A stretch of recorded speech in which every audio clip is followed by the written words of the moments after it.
TOAST is an acronym for the Ancient Order of Smai Tawi.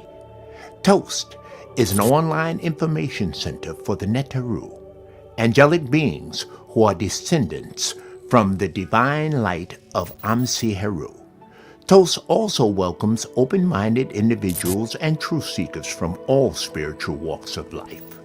The ancient order of Smai Tawi was established in the 25th dynasty, 747 to 656 BC, by the Kushite pharaoh Neterkashta. Pharaoh Kashta was divinely ordered to rule Kemet and resolve the spiritual and political disarray that had plagued our holy land. Kashta was ordained pharaoh Pa'ah in the holy city of Waset. He was coronated in the temple of Amun-Ra, located in the great complex of Ipet Resite, known today as Karnak. The word Amun-Ra means the hidden light of God. Pharaoh Kashta and his progenies re-established the Nubian line of Netaru as rulers of Kemet. The 25th dynasty was dedicated to removing the yoke of foreign rulership from Kemet and the honorable embellishment of Ipet Resite, our holy temple complex for angelic beings on earth. TOAST's objective is aligned with the mission and will of our primogenitors of the 25th dynasty, who established the organization known as the Ancient Order of Smai Tawi. The Kemetic word for Smai Tawi means to join together or unify, to bring about the union with self and higher self, to unlock generational powers within the self. TOAST's mission is to serve those who are in spiritual disarray and reintroduce them to the sacred order of the angels, the angelic beings. This is achieved by teaching holistic ionic communication and divine union with our primogenic higher powers, those latent powers within one's self, the Ipet Suit. TOAST.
Welcome, everybody.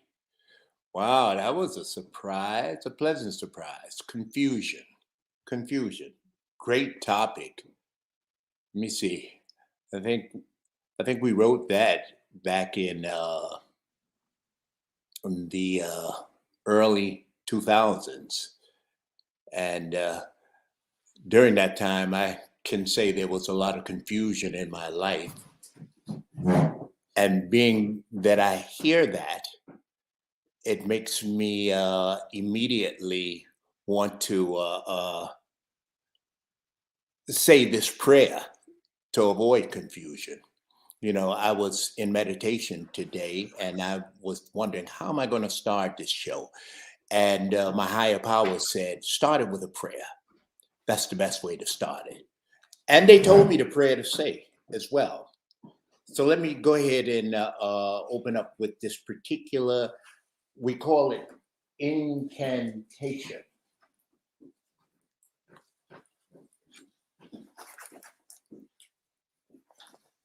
Hmm. Hi, Vivi. Hi, Vivi. I see you're on also. Okay, it's good to see you. But let me start with this incantation. Okay, I am a great one. It's well. Let me start it by saying this is from Sacred Formula number 2, recovering the holy eye. Being that that's our topic today, and the incantation goes like this: I am a great one, light of the great one. I am a flame, light of the flame.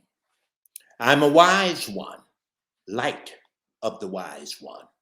I am the light, light of the light, who reestablished rule over eternity after recovering the holy eye.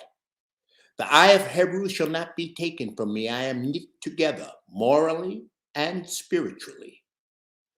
The eye of Heru is the all seeing eye for the master of eternity. I am reborn from new with the eye of Heru. I am the master of eternity. Amen. Now, I'm sure, let me see. Why haven't it started yet? Is that, I would think that we've started. Uh, that's confusing me. Fatima, are you on? Yes, I am. So, were you able to see the beginning? I saw the opening that Aliata so brilliantly produced. It was just Now, all of a sudden, your voice cut off. what Your I voice, can't what yeah. I can't see at this point is your face. I just see the beautiful picture of you.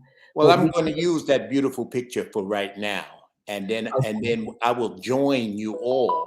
I'll join you all later in the and when we get ready Guys, to have our conversation.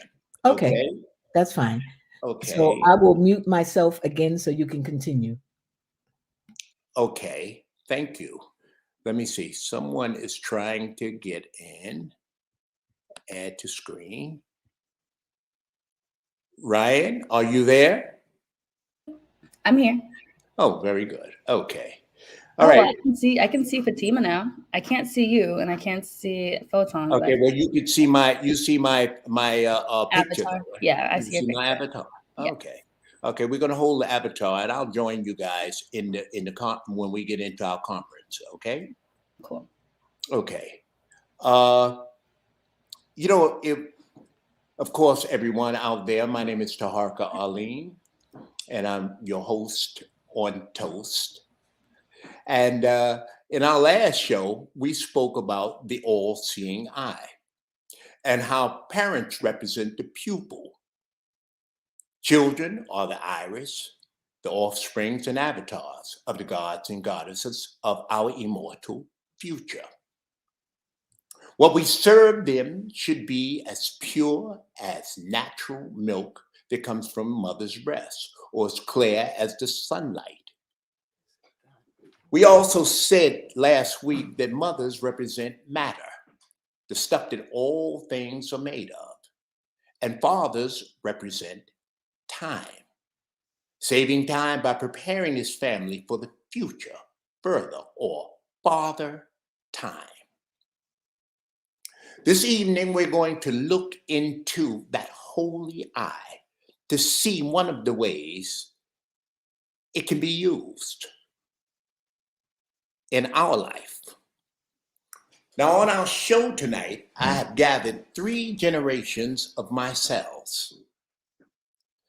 You'll see my grands, you'll see my sister on this panel, and you'll also see various other people from my family to review what's considered a controversial video on a controversial figure out there on the internet.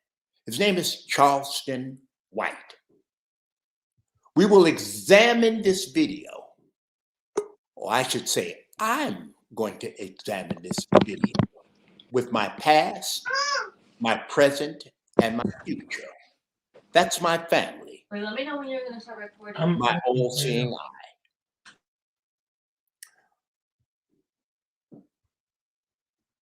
They will make up my panel.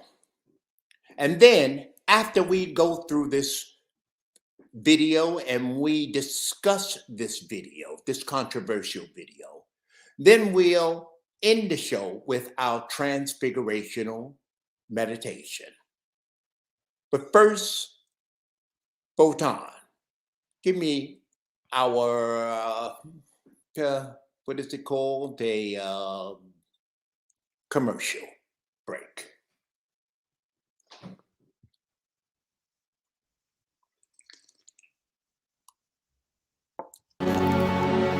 Sacred Formulas to Raise the Royal Mind is a spiritual textbook written by Tunde Ra and Taharka Ali. This book contains power lessons retrieved from the forgotten African Kemetic spiritual culture to instruct the reader on how to connect with and hire his or her higher powers in order to lead them on a path of greatness, money, good homes, and friendships in all walks of life. Sacred Formulas to Raise the Royal Mind.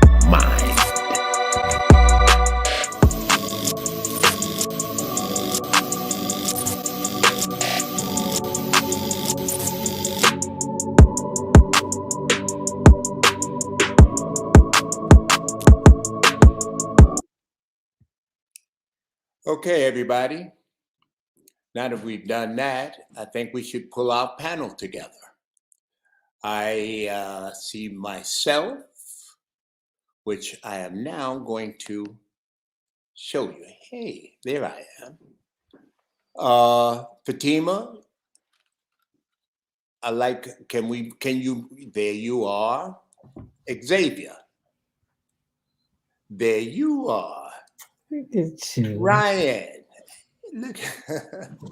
Wow, what a beautiful cast in front of me. Hi, cousin. Hey, little one. Okay, everybody. As I said a little while ago, it's time for us to we're going to review a video.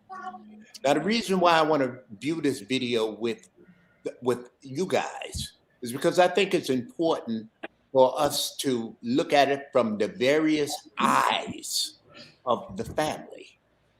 I think that one of the problems in life is we don't use the all-seeing eye. The all-seeing eye represents our past, our present, and our future. Each one of us in our family are each other's past, present, and future. And now we're going to go into that by using our eyes, clearing our eyes up, and seeing how each and every one of us view this controversial video. And from that point, we'll discuss it, and each one will discuss and speak on it from the way they see this video. Okay? So let's Grandpa, are we gonna play the whole entire video? very good question. The No, video is how y'all Okay. doing? How's everybody doing? I wanted to read the chat before we do into that. You know, you're kind of moving a little bit fast, but I hear you. Can you hear me? I hear you very well. Yeah. I want to acknowledge the chat, acknowledge the people that's in the audience that's viewing and writing comments. Oh, You know, shout out to Tanaya, Bernard's in the house.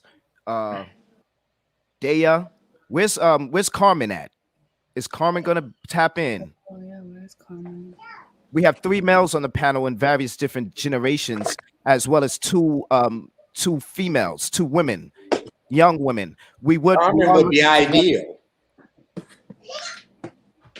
Okay, well, I mean, I'm just reviewing and looking at everything, but yeah, if Carmen could tap in, or Khadija, you know, or Asia, but you know, if you're out there in the clouds, salute.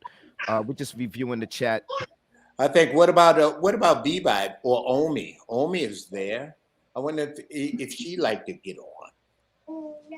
Oh yeah, put Omi on. Omi would be an ideal Oh, Carmen's here. candidate. Carmen. Carmen is in. I Okay. think so. I just saw something that said Carmen in here. Okay. Carmen, you're going to have to post up because we definitely want you in on this as well. We want your view. It's very important that we know your view.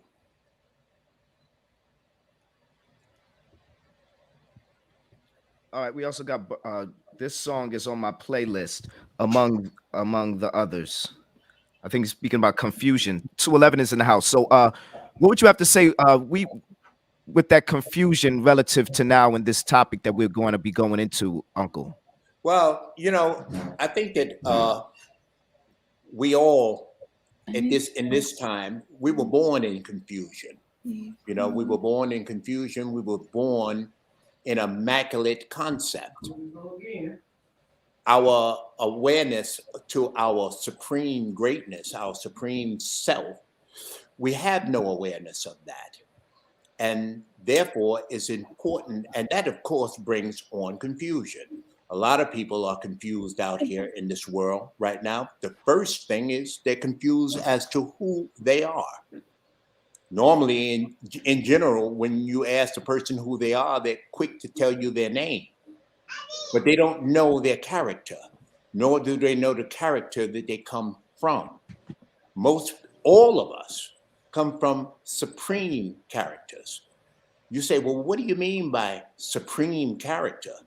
Listen, if you knew anything about the body, the human body, the divine human body, and what it goes through and what you go through, even in the womb, the development, the makeup of your supreme self, then you would immediately understand your powers. However, this is not taught to you because you don't come with a manual. However, you do know that you are a natural or nature being. And when you understand the nature of your supreme being, then you can actually enact and be a supreme being through what is called divine prerogative, as we spoke about yesterday. Your divine prerogative to say, I can think. Therefore, what is it for me to think about? You're supposed to be taught what to think about. And this is what and that usually comes from your guardians. The God that's in you, the God that you are a part of, that is your parents. Unfortunately, they weren't taught this. And so now the revelation is here on earth to help you to exercise your divine greatness, to help you to exercise your power, to help you to understand your all-seeing eye and how to use that all-seeing eye. And this is what we're going to exercise on today, or I should say this evening. All right, Kofi Smack is here. would you like to go into it? I was looking to see if Carmen or Asia or if any other young lady or So I just sent Viva the link sent to Carmen. I don't have Carmen's number, so I don't think she has it. But Viva, if you could send it to Carmen or someone could send it to Carmen. Homie. I don't have her number. Mm-hmm. Because that's how that's how I'm assuming you get in, right? Just the link that was sent out. But I don't have the number. All right, it is what it is. In my opinion, but we could keep. What do you think? I think that what we have to do is carry on, and we'll catch her the next time, or maybe later on after after we view the video. Okay. How are you, Xavier? Xavier, we can't hear you. Can you hear me? Yeah, I can hear you loud. Yeah, I think I had it muted. Oh, okay. Okay. So why don't we go ahead and explore the video? Okay, so ready to hit play. I'm gonna mute Xavier's mic because you know the audio. Okay. Unless you don't mind that. But are you ready to play this? Are you saying? Yes, I think that we should go into the video because this is the topic of our conversation for our eyes. Extra additional like talk and shit around it that it's the tough shit. It's the tough. You do the tough shit, then say you gonna call the police. I don't talk. Listen. I don't talk tough. I say I'm gonna call the police from the beginning. But you can't listen. You can't hurt me for what I say. Yeah. Said you brought Charleston White, the man, not the character today. Yeah, I left the character, man. The man showed up. Okay, so we got to start. And I want to say this isn't the whole video. The video was an hour and 27, about an hour and a half. What this is a highlights, 30 minutes of highlights from this interview that Charleston White did with DJ Scream on his show Big Facts. So, you know, just bear with it. It's 30 minutes. Get your popcorn. This is the feature presentation, and we'll dissect it and go over many different topics that are being discussed, or we may just stop the video in its place and go into it if it's all right with Uncle. But yeah, well, that was our plan. That was the plan. Long. That was the plan. So you're absolutely right, Photon. So at this point, if I'm inclined to stop it based on something that I hear, then I will. I doubt it, but let's go ahead and let's go with the feel of it. Okay. All right. Okay. So these are the highlights. The majority of them. That mean I'm vulnerable. That mean I'm open to people to ask me questions about Charleston. Okay. So that mean I got to be honest. But what's the difference? The difference is between Denzel Washington and the nigga he played on Training Day. So I don't believe none of us are who we are on the internet, who we are in person. Even the things we post. We're not that poetic.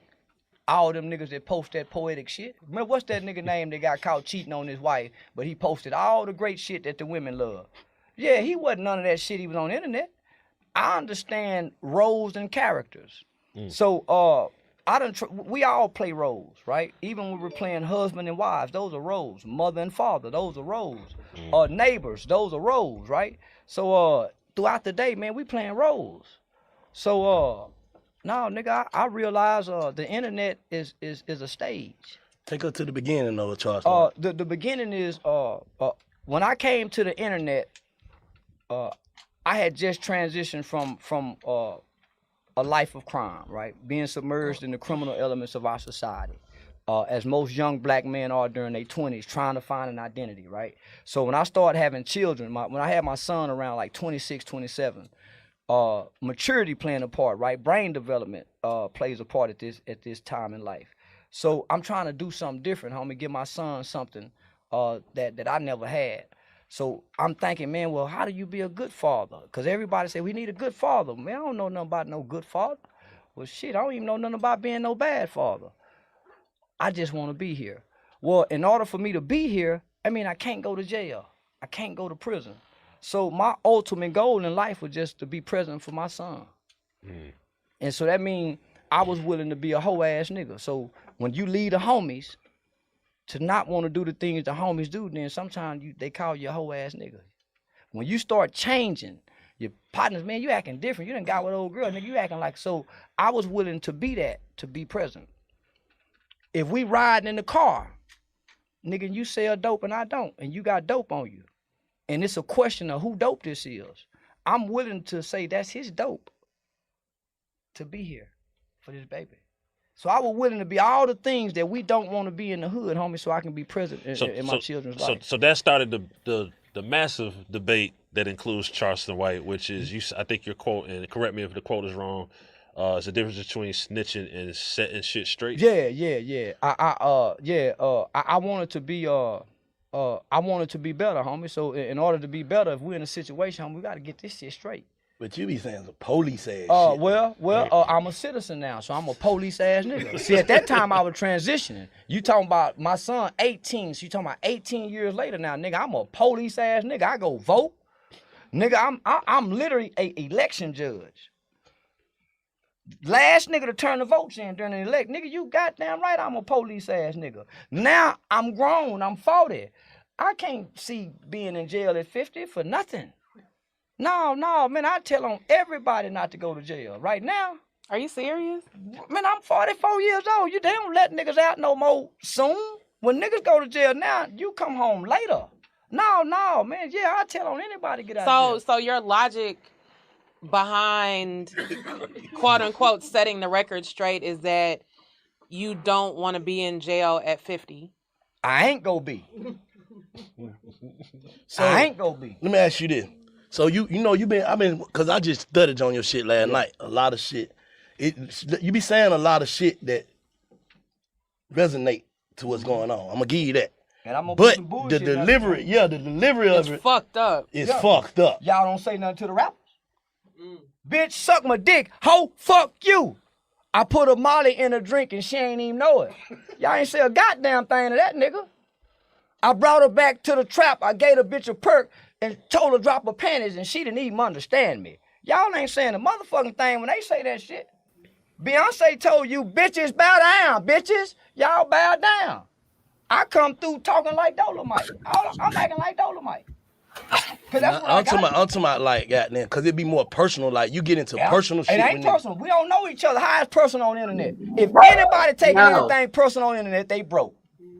Nigga, I'm on here having fun, talking shit, high side. Like the nigga in the park. And I can high side like a motherfucker. But you tell a nigga suck your dick, that ain't no nigga, internet shit. Well, if you on the internet, it is. If I ain't told you to suck my dick in person, well, this is internet shit. Yeah. So nigga get jail, nigga. We on internet. We can do anything on the net. Hold on, listen. Go ahead. I used to pull the dick out at one point in time. Them niggas used to still stay there and type mean.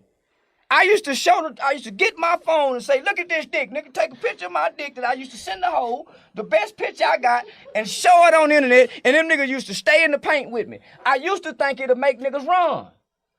I came to the internet saying, nigga, I'm for the bitches and the hoes. I used to say the first 3, 4, 5 rows is for the bitches and the hoes. You niggas get outside. That used to be my script. But I started, them niggas wouldn't go nowhere. I thought the dick would be repellent, like roach spray. And I saw it wasn't, so I said, nah, you stop that shit. Them niggas staying in the paint. 96% of my audience is dudes. When I look at I'm from 18 to 65. What's making them niggas come to me? What's charged? Cause I'm being disrespectful. So what's making them niggas come to me? What's gonna be Charleston White legacy off the internet and Charleston White legacy on the internet? Charleston White legacy off the internet is I've changed laws in this country. I've run a successful youth organization. I teach and develop youth engagement programs, youth development programs, anti-gang cognitive intervention, pre-law student. No, homie, when you Google my name, nigga, you see I done been on legislation laws. I've been on the front page of the American Bar Association's journal. That means that's lawyers, judges. I've been a campaign manager. I've been elected and selected to campaign with presidents. That's off the internet. And all of that's through your Hype Foundation? Yeah. So on the internet, I'm gonna be known as the coldest motherfucker since Richard Pryor. Yeah, I'm gonna be colder than Richard, homie. So you saying on the internet is entertainment? But hold. So the internet is not entertainment. No, it is. I'm saying you saying, but okay. I guess this is what everybody's trying to grasp. People are saying that on the internet. You saying some real shit. but it's the delivery. Well, Are you saying this? Are you saying it's all entertainment or? Listen, I'm on the internet not to uplift now some bitch because I do it in real life. So why would I stop in real life to come to the internet? But like not to cut you off or whatever. I don't even think necessarily that it's completely and totally the delivery, but I think it's like it's the real shit and then like the shit around it. Just like let's say for instance, since we've been talking about like legislation and you know like the laws and you know what I'm saying all that kind of shit. Mm-hmm. You know how they have some laws when they're trying to get the laws passed, they attach like certain bills to them, and the people might not agree with the bills that's attached to the law, but they do want to pass the law, so they go ahead and pass the law, but then all the bullshit that's attached to the law has to go ahead and get passed. So like sometimes I feel like not condoning or denying anything that he's ever said or you know what I'm saying, no shit like that, like when he says some shit, like there are like pieces of it and bits of it and you know what I'm saying, a lot of it that really makes sense and it really, like you said, resonates with people, but it's just all the extra additional like talk and shit around it that it's the tough shit. It's the tough. You do the tough shit, then say you gonna call the police. I don't talk tough. I say I'm gonna call the police from the beginning. But you can't listen. You can't hurt me for what I say. Yeah, nigga. Cause if you was, you'll be whooping everybody in your neighborhood. So you go get on her and jump on me for what I say. You go hurt me for what I say on the internet. Well, the law says I got every right to either call the police on you or kill you. I live in a state that's open carry. I went to the gun course and I was paying very close attention when they were raising hands and asking questions, was saying, well, what about this? I was listening when the law defines what a threat is. Nigga, you can't threaten me and you 200-something pounds. Nigga, you know, you might not know, but your body size say you a weapon compared to me. I know law, nigga. I'm on here trying to teach you niggas law. While I bullshit and have fun and get paid. Y'all on here want to have fun and be broke. Y'all waiting for the next topic, social justice topic, to say no justice, no peace. No, nigga, I'm trying to figure out how they making trillions off us just being on here and we ain't getting a dollar. All these platforms monetizing. So, nigga, I came to monetize. I didn't come to uplift you broke motherfuckers. Nah, I ain't come to stop no violence. I do this in real life. So when I jump on here, I'm taking a break from real life. Y'all on here trying to make it real life. So y'all can't bring me into y'all world. Y'all in this matrix, nigga. I'm in here pimping, nigga. So just respect. Nah, I'm on here pimping, man. Square business. I got you. Nah, I saw Dolomite, nigga. I grew up believing Dolomite was a real motherfucking man. I didn't know Rudy Ray Moore was a bullshit ass nigga who went to the streets and recorded niggas in the streets talking, went home, rewrote what they said, and brought it back to the people.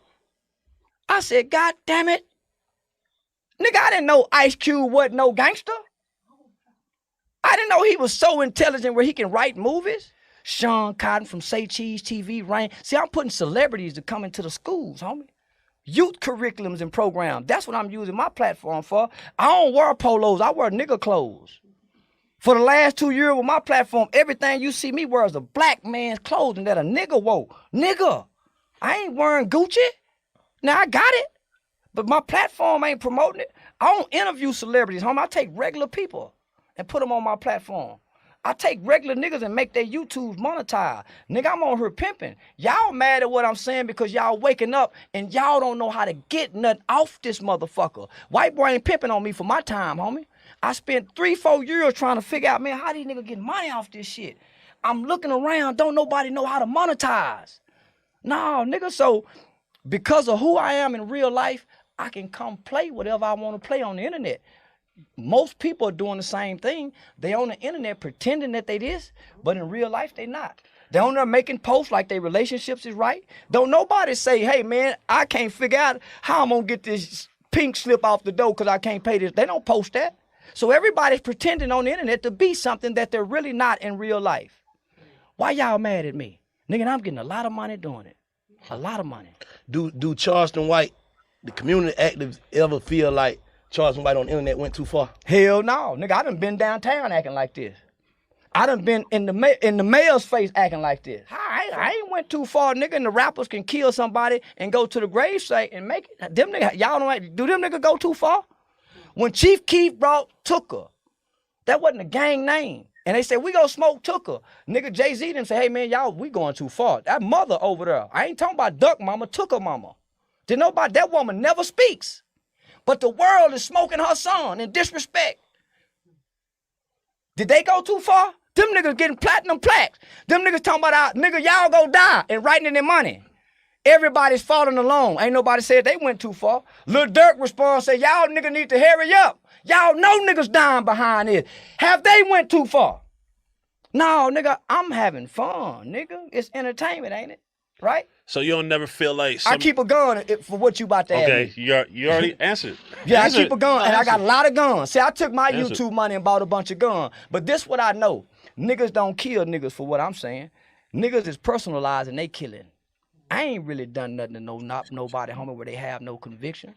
And I'm a little nigga. They just want to give me a good talking to, jack me up and give me a black eye. That's all. They don't really want to kill me. I go everywhere by myself. I travel around this country, homie. I'm everywhere. In my hood, everywhere, homie.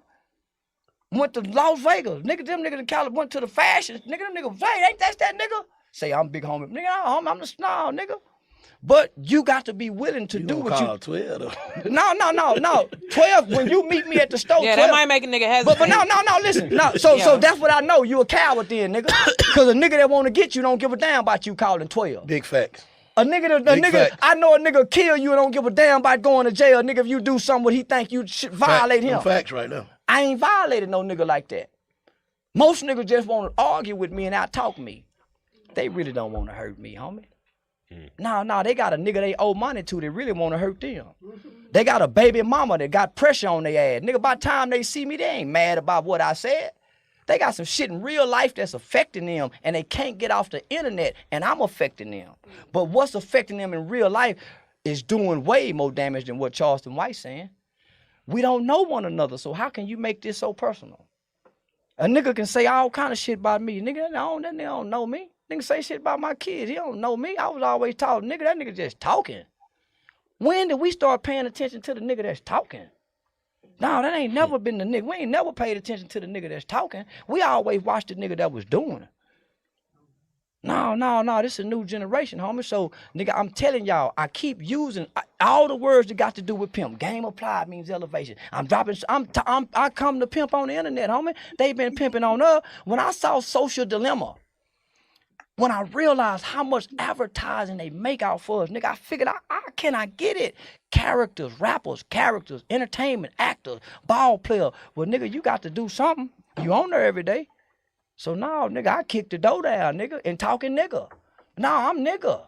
And talk bad to white folk. No, nigga, I go off on whoever I think wrong or whoever get before me and display something negative. If you a sheep, I'm a sheep. Man, if y'all kind, I'm kind. Nigga, if y'all turn gorilla, I'm gonna turn gorilla. No, nigga, I'm a reflection of what's before me. I ain't nothing but that. So I ain't the same all the time. Are there any rappers that you fuck with or respect? Because you kind of spoke out on a lot of rappers. I respect the man once I find out who the man is. Because I know the rapper is a bullshit nigga. Now, who is the man? Who is he to his mama? We don't get to find that out, homie. I don't respect now, motherfucker, nigga. Nah, who is he to his kids? What do the people in the neighborhood say about him? I'm not, listen. For people that's not familiar with the Charleston White story, what did happen at 14? Man, I skipped school. We went to Foot Locker. Starter jackets was popular at the time. Cultural influence, right? All I had to do was make good grades, man. My mama bought me one. I want to be poor, man. I want to be like my poor friend, man. I'm walking on marble floors. I got my own room. Nigga, my mama ordering shit from Neiman Marcus catalogs in the 80s. No, nigga, I got a gaming system when kids dreamed of it. After school, nigga, my house is like a school camp. Nigga, my mama leave a checkbook. I get to order pizza. All the pretty girls at my house after school. But I wanna be like the poor kid because that's what seemed real. Relative. Now you got videos coming out. Now you got MTV starting to come out. Now you got hip-hop culture starting to take its toll on America. The lyrics, you got NWA. So you got the rebellious music that's feeding the drill music. No difference. That's why we all went gangster. It ain't gangster rap no more, it's drill music. We all went gangster, they all drilling. Before then, they was all getting high, dancing, partying. It was a party era. It was a gangster era. Then it went to a trap era. Everybody went to jail for trapping. You see the correlation? Nigga, I went for playing gangster. I ain't play pimp. I ain't play gigolo. I ain't play football. I played gangster. I want to be gangster. And the sad thing about it, in my little small mind as a kid, everything that I ever dreamed of as a child, I grew up and became. I want to be a pimp like Uncle Wayne. I want to be locked up. I want to know what it feel like. And even a part of me as a grown man, because of our culture, I feel like I missed out on something by not going to prison.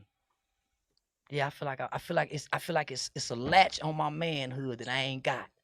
Because it's some areas, this a nigga say, you couldn't have walked the yard, nigga. Nigga, if you walked it, I could. Oh, you couldn't have made it in prison. See, some niggas that can throw that trump card on you. And some nigga got to be quiet. Because they don't know what to say back to it, because our culture make it feel like the ultimate manhood is the nigga that could have made it in prison. That's the weakest nigga. That's the weakest nigga. But we don't know that. Because he who controls images control mind. Nigga, it's a mind control experiment with hip hop that's been done to us, nigga. I broke away. So now this what y'all see, a free nigga. Nigga, I talk. I hope, can y'all hear me? I hope that everybody's taking notes on this, because this is a very interesting topic, and I definitely want everybody's view. We're halfway in it. We're halfway in. It's about another 15 more minutes or less left in this receipt here. Very good. Okay. So let's zero in on this. This is a very powerful and interesting topic. Nigga talk. I don't give a damn about who platform. I brag about killing white folk. Nigga, what nigga can say what I done said that y'all talking to me about? Nigga, Bill Cosby went to jail for it. They know I ain't done it. I know I ain't done it. Nigga, I can say like this, I'm the new rapper, homie. Without the beats. Saying some outlandish, wild shit that offend people, disrespectful. Nah, I'm the new rapper without the beat. They should have never gave us the internet if they didn't want to create a nigga like me. I'm excelling and thriving at this shit. And know what come with it. Yeah, I know what come with a nigga, but I'm a little nigga and I ain't trying to be tough, homie. I'm bad like Michael Jackson.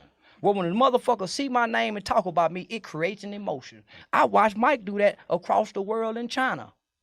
They didn't even know what he was saying. They would fall out and pass out. So a lot of these we speaking about a lot of things that's wrong with the culture and things surrounding the culture, but it's also important to think about how do we fix some of this shit. Yeah, because most rappers are perpetuating a negative image to the community. No, not most rappers. America, for black people, everything we get from football, basketball, entertainment, movies, is all negative.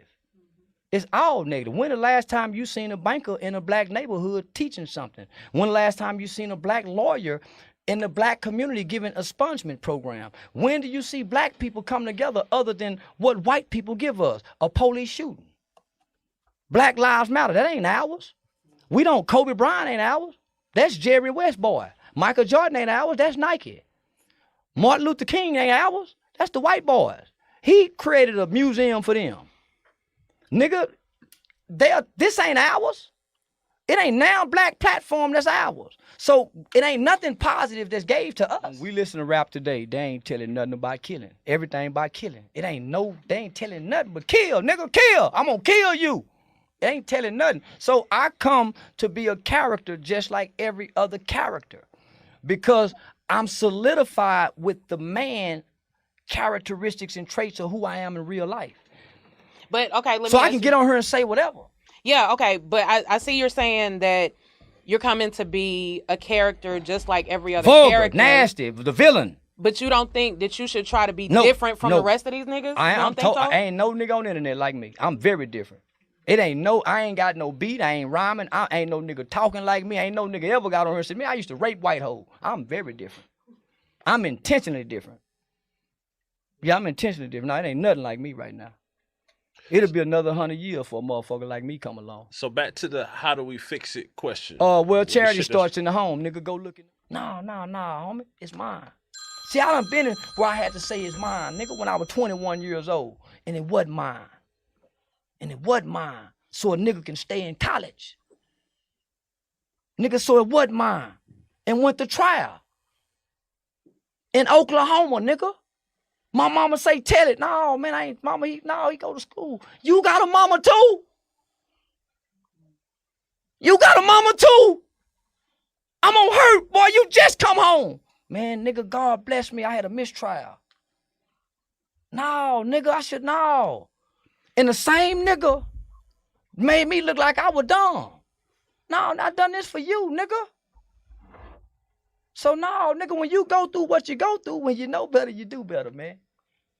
No, homie, whatever I got to be to stay here in these kids' life, I'm willing to be it.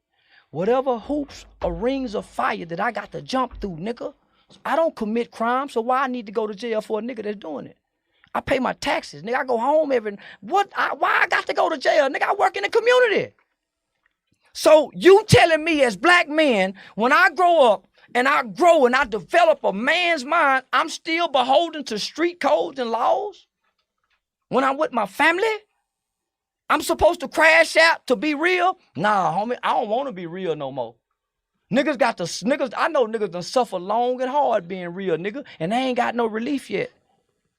Nah, I don't want to be real, homie, so I broke away early. Yeah, I want to be the working man that'll call the police on your ass, nigga. You violated my neighborhood. You breaking law, nigga, go to jail. You bad, I ain't. It's documented who I am and what I do. So I can come play. I want to be the next Denzel Washington. I just don't want to go to Hollywood and get fucked in the ass to do it. I'm going to do it from my car phone, nigga, that keep dropping. Won't nobody else. I don't have to meet their standards to be what my people fall in love with characters. Nigga, black people have an entertainment whore's mind. Nigga, I'm capitalizing like everybody else. That's all. And they love a villain. I don't want to play the good guy. I saw how they done Michael Jackson. I saw how they done Mike Tyson. They start out loving you, and boy, they go turn on you in the end. They turn on Whitney. They turn on Bill Cosby. So why? I've been studying this shit. So when I step out to black folks, I don't want you motherfucker to love me. Look how you do what you say you love. You disrespect your mama. You say you love your kid. Nigga, I'm gonna make you nigga. And then one thing about it, you go watch what you hate, nigga, because you hoping that I fail. So I come to be the villain on the internet. Intentionally, homie. I'm not trying to give y'all no truth. I come with truth, bullshit, truth, facts, statistics, vulgar, nasty shit, and over the line top of the shit. This is America. No, man, I'd rather put a black man in jail before I kill him. I swear. But if you make me kill him, I will. You gonna hurt me by what come out of my mouth, my nigga. As disrespectful as the rappers have been to our community and our black women, you niggas go hurt me for hurting men's feelings. I ain't disrespecting black women. You nigga go come hurt me for hurting men. Man, they killed baby Tamir Rice. Nigga, we was supposed to die. 10 niggas was supposed to die behind that. Y'all think what I'm saying on the internet, homie, it don't affect me in real life. Nobody's walking up to me, approaching me playing mad. Ain't nobody throwing rocks at my car. Ain't no nigga say, what's up, nigga? That nigga, I'm in the clubs. Every city I go, nigga, I'm in the neighborhood giving back, and ain't nobody mad, homie. They mad for the moment by what I said because they've been convicted by it. Their spirit. Nigga done hit them with something. Or at some point, I stand for my people, but not all my people. And my people ain't all black people. Me and my people got the same kind of mind. We walk with the same kind of spirit, and we have like hearts. And we don't believe in hurting one another. We spur one another. Nah, homie, let him make it. He ain't touched you. Think about your woman. See, it's something greater than what a nigga feel. See, my people ain't hurting each other by what we feel. We too busy trying to do something for what we need. Most niggas I know that'll really kill you got self-made kids. They ain't got time to kill you, nigga. Most niggas I know will break your jaw, nigga, spur you because you got to stay on this job, my nigga. That woman, his delivery has to be like this. So if we living in a day and age where everybody's delivery is vulgar, why would I come to the internet, nigga, not being vulgar? Nigga, they fighting every day. We watching people being killed. We watching live killings. Why would I not match what society want to see? It's just hurting people's feelings. But who feelings it hurt? Black people on the internet. It's not hurting the truck driver's feeling. It ain't hurting the nigga feeling getting up going to work. It ain't hurting nobody feeling but people who are caught up on the internet. And that's what I capitalize off of. The lackluster, unproductive people on the internet who I know I can offend. Controversy sells. They gonna stop watching the chapters when they think they know. No, nigga. I'm playing on y'all while y'all trying to understand me. No, stop trying to understand me. You got some kids that need some understanding from you. The time you say, hold on, baby, I'll be right there. While you watching me developing feelings about me, your kids developing feelings about you. Your coworker, your supervisor, say, man, they on this goddamn phone. Somebody, while you on the internet fucking with me, I'm getting paid. I don't know you got these feelings. Somebody feeling some way about you, motherfucker. For what you doing for fucking with me. You don't know it, just like I don't know you feeling how you feeling. Facts. Those are facts. So fuck how you feel. Nigga, I'm waiting on them YouTube checks to drop and the sponsorship that I get from over here. Man, we in talks of some big shit. But it's more for the youth, homie. See, I walk away from here and go off into the ghetto, homie, and use my platform for those people. So I can speak against the industry. I can go against these niggas. I ain't got to be friends with nobody, nigga. Don't nobody give me nothing. I ain't got to accept nothing, homie. I figured out a way how to get some money out this shit. And if it stop, it's just like the dope game, nigga. You get what you can get and get out. Just don't buy clothes, pussy, jewelry, and hoes while you getting the money. So so we just trying to be clear. That's the priority is get the money and do what you do, and of course, aid the community and the youth. Yeah. That's what it is. That's it. That's what we're trying to get at. I think that's what we're trying to dig and understand. And if people might not like it, but fuck, it is what it is. This is how I'm going to deliver it and how I'm going to accomplish what I'm trying to accomplish. This was we say, hey, y'all, let's do this. And we all agree to do something together. Our first barrier is our ideologies. Our first barrier to us doing something together is, man, when you Christian, I'm Muslim. You like the Chiefs, I like the Cowboys. So somewhere throughout our building, we got a barrier that we're going to use that's gonna stop us from building. So once I started realizing, homie, our kids are the future. Nigga, we don't have nothing. Man, all the adults are online on social media arguing, and the kids are online arguing. But we ain't paying attention to the kids until they kill one another or until they become a rapper. But we paying attention to everything else. Man, we arguing with motherfuckers we'll never meet in life. And we waking up and doing this every day. And we are developing real feelings about people we'll never meet. All the while, those kids are developing feelings about us. So I fuck with the babies, nigga. They ain't got no hard feelings about me. So Frederick Douglass has a quote that says, it is much easier to create strong children than it is to repair broken men. We on the internet fighting, trying to repair broken men based on what you believe, based on what I believe, based on what you went through, based on what we fighting about this. And our kids dying. So shit, nigga, I tapped in. And I ain't trying to follow their rules neither. So I don't know why people feeling how they feeling, homie. When we've been listening to rap music for all these years, they should be used to this shit. What's the little kid name that got kidnapped? Carb? Come on, homie. How much more direct can you be? How can y'all look at that and be desensitized to that? You know why? Because the truth, nigga, hurts. Don't nothing else hurt but the truth. I'm hurting y'all with some truth in this character. Sorry, low down, dirty nigga, coward motherfuckers ain't never killed no white boy. Nigga, you nigga talking about hurting me and ain't nobody talking about hurting George Zimmerman. You nigga talking about putting prices on niggas' head, ain't nobody putting nothing on George's head. And George done caught more. Yeah, come on, homie. Ain't now some bitch died behind George Floyd. Ain't now white woman been slapped, none of that. But y'all gonna keep doing this to your people, nigga, and dancing and singing and showing money doing it. Going in with y'all, homie. In my mind, nigga, all y'all going to hell that think I'm wrong. In my mind, y'all can't have a God in y'all. Nigga, this is a generation of black people that worship idols. Grandmama and them told us these times was coming. This is a generation. That's why they started with us, nigga, with the Word Up magazines, putting it on the walls. We was worshiping them. That's why our kids don't know nothing but entertainers, nigga. They're idols. American Idol. Nigga, we don't worship the hard-working daddy that make the sacrifices, nigga, to stay where he at, nigga. We worship idols. So, of course, I know they in darkness. I'm in light, so they got to come up against me. I'm cutting the lights. Hey, man, say, man. I know this, Jack, so I don't give a damn about nothing, nigga.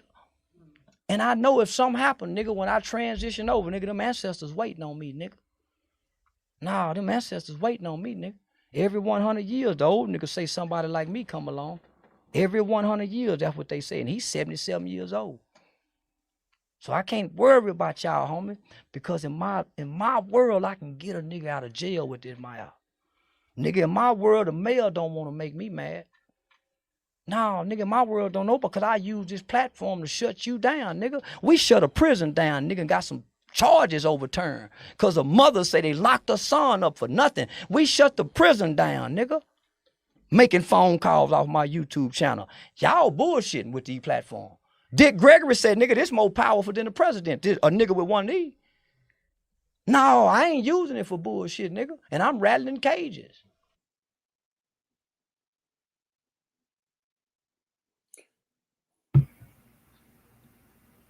Well, did y'all get an earful? Indeed.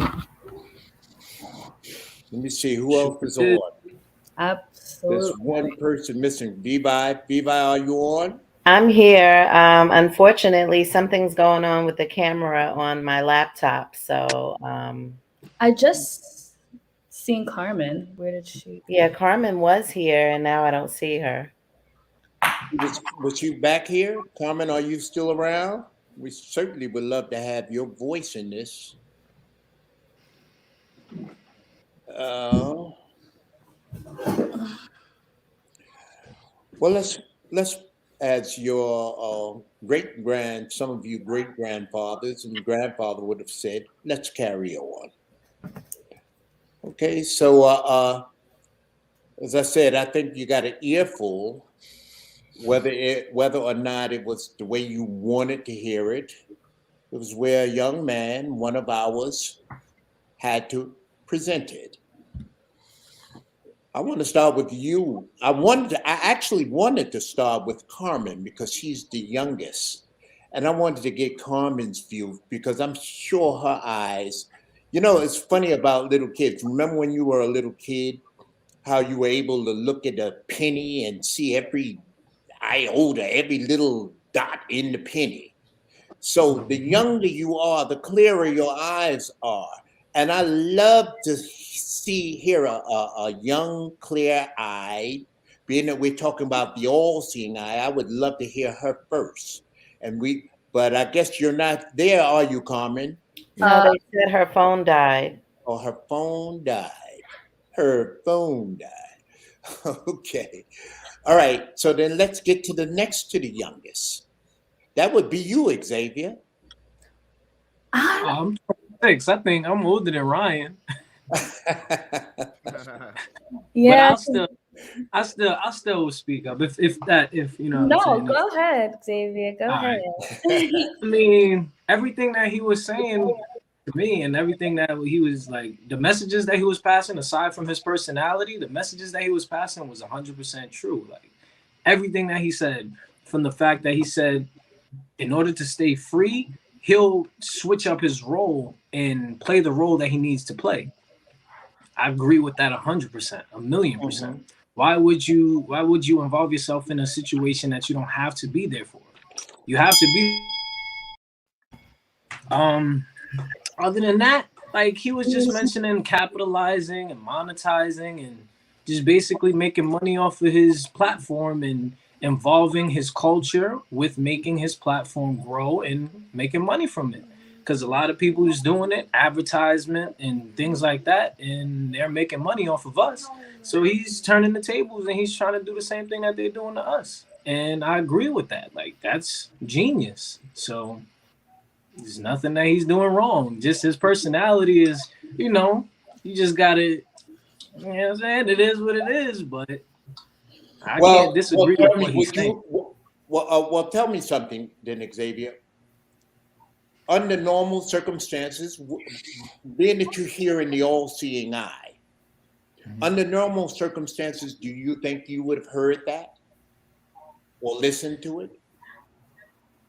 Well, if his message wasn't as, you know, relatable, I could say, like, because the things that he was saying happens to fall in the ear of my understanding, of my frequency. So I could tune into what he's saying, and it's easy for me to like pinpoint the facts and drown out the BS. You know what I'm saying? So it's like I know what he's saying and how he's using his words to say it, to tune to to get into the frequency of the minds of the people who can tune in on that level.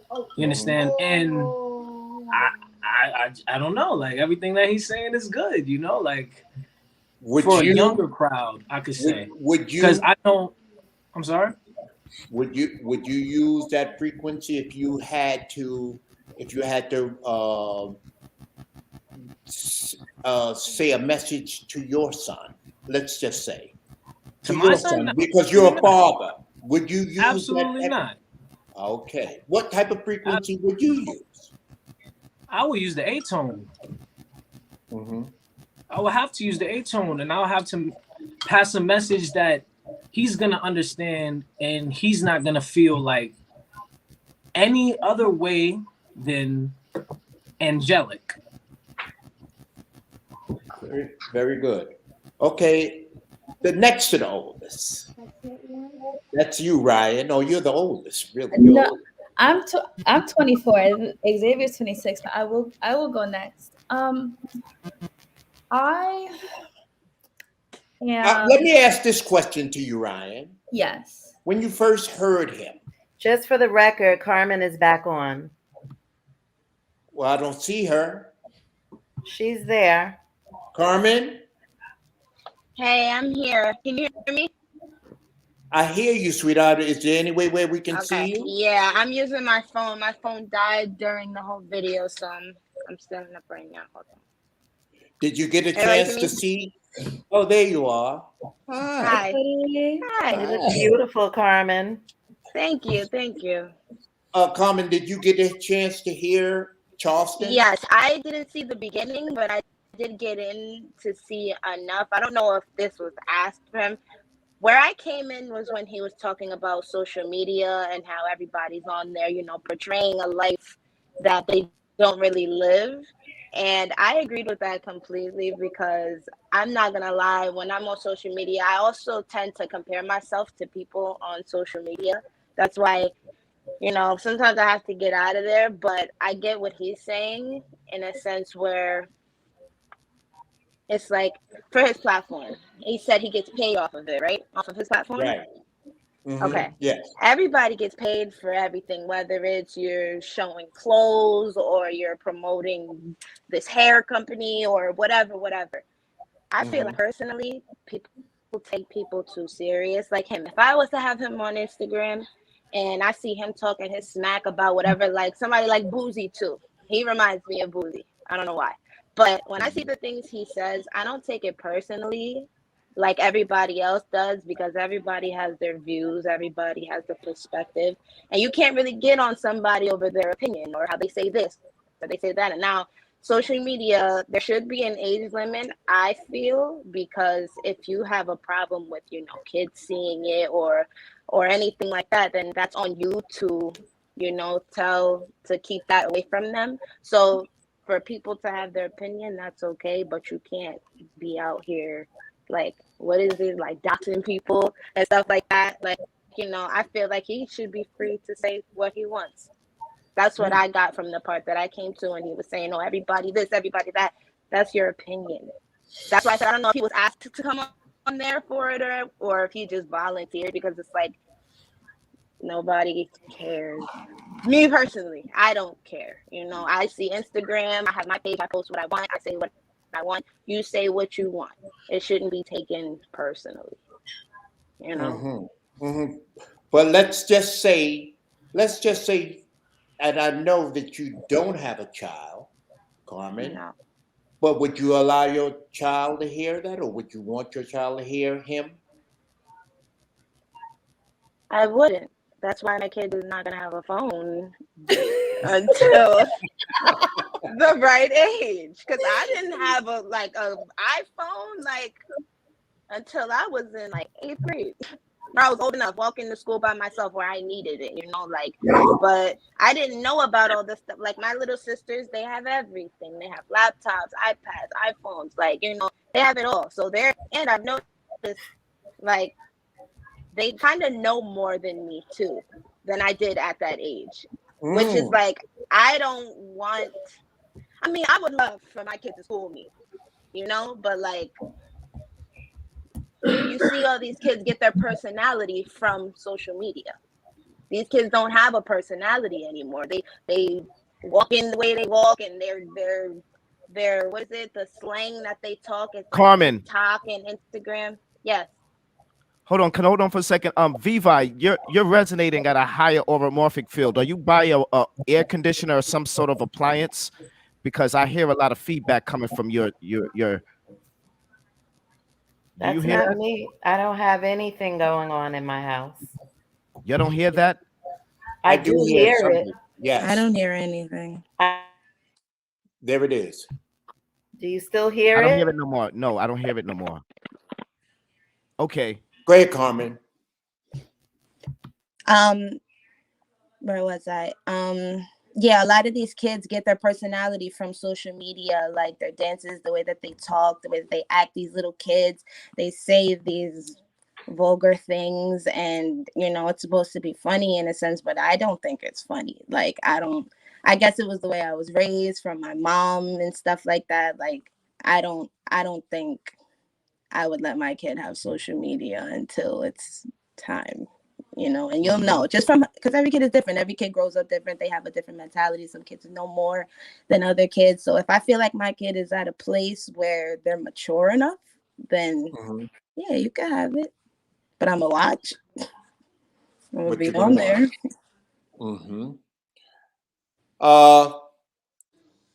Do anybody want to say anything in reference to what Carmen said? I've seen you taking notes, Fatima. Do you have anything that you? I'm sorry. Do you have anything that you want to say? Well, I would really like to hear what all of the young ones are saying, because they're more into. I've never heard of this young man until tonight, Charleston White. So, I personally, I like what he said, but it took me some time to get through all of the rhetoric that he was saying initially to get to what he was really saying, and I liked exactly what he was saying. As for whether or not I would want the children to hear it, if we've prepped our children, if we have talked and taught, and it depends on the age of the child as well, but if we have prepped our children in terms of who they are and what is out there in the world, then if they could also, they might hopefully be able to decipher what he is saying and get to what he means. However, they don't have to listen to him on social media. Well, at least most of them do. But what I liked what he said was what he is doing in the community. He's taking the money he's making. He's playing a role on social media. And someone said no one gets on Robert De Niro. No one says anything about Denzel, and he even said that about the roles he plays in the movies. Most times that's all you see of Denzel at the movies and then at the award shows when he's not talking. But you see the roles that he's playing and you enjoy them. So this young man is playing a role on social media. He's making money for himself. Lots of something that most parents want their children to do. Make some money. Is you're not going to be going out there selling drugs or doing anything illegal. So that's what he's doing. But fortunately, he's doing it with a consciousness that allows him to give something back to the community and through his rhetoric. Now, I've never heard him, so I don't know what he is really saying. All I know is what he was saying today. I don't know what he says on a daily basis. I don't know. I don't know if he even incorporates some of the higher consciousness things that he was talking about. I don't know if he's doing that on his show, because I've never heard of him. I've never seen him, which is why I really wanted to hear what the young folks had to say first. And let me say this before I unmute myself or mute myself. Oh my God, my nieces and my nephews who I don't know, who I have not seen, who I've heard about, and I know who you are. And Carmen looking like my mother, and Xavier looking like my son and my grandson, and Ryan, the most beautiful thing, and Ata. I, I'm just so happy to just see y'all and meet y'all through this forum. So I'm thankful for Well, that. that's called the all-seeing eye. Well, there you go. That's muting. Ryan, would you please pass comment on what you've seen so our visions become clearer? So I guess my turn to. It's your turn. I think personally I am a bit conflicted in what he is saying. And excuse me, not what he's saying. I'm conflicted in his message and I'm conflicted in his tone. So I was talking to a friend recently about this artist. Her name is Thames. And we were talking about why we enjoy listening to Thames so much. And part of that is because when she sings, she gives off a frequency that is, artists and like their frequencies when you sing and like that voice you give off, it vibrates to your body in different ways.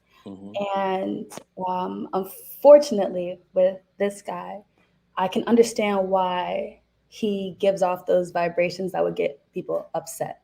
He's very harsh. He's very, very blunt, very rude.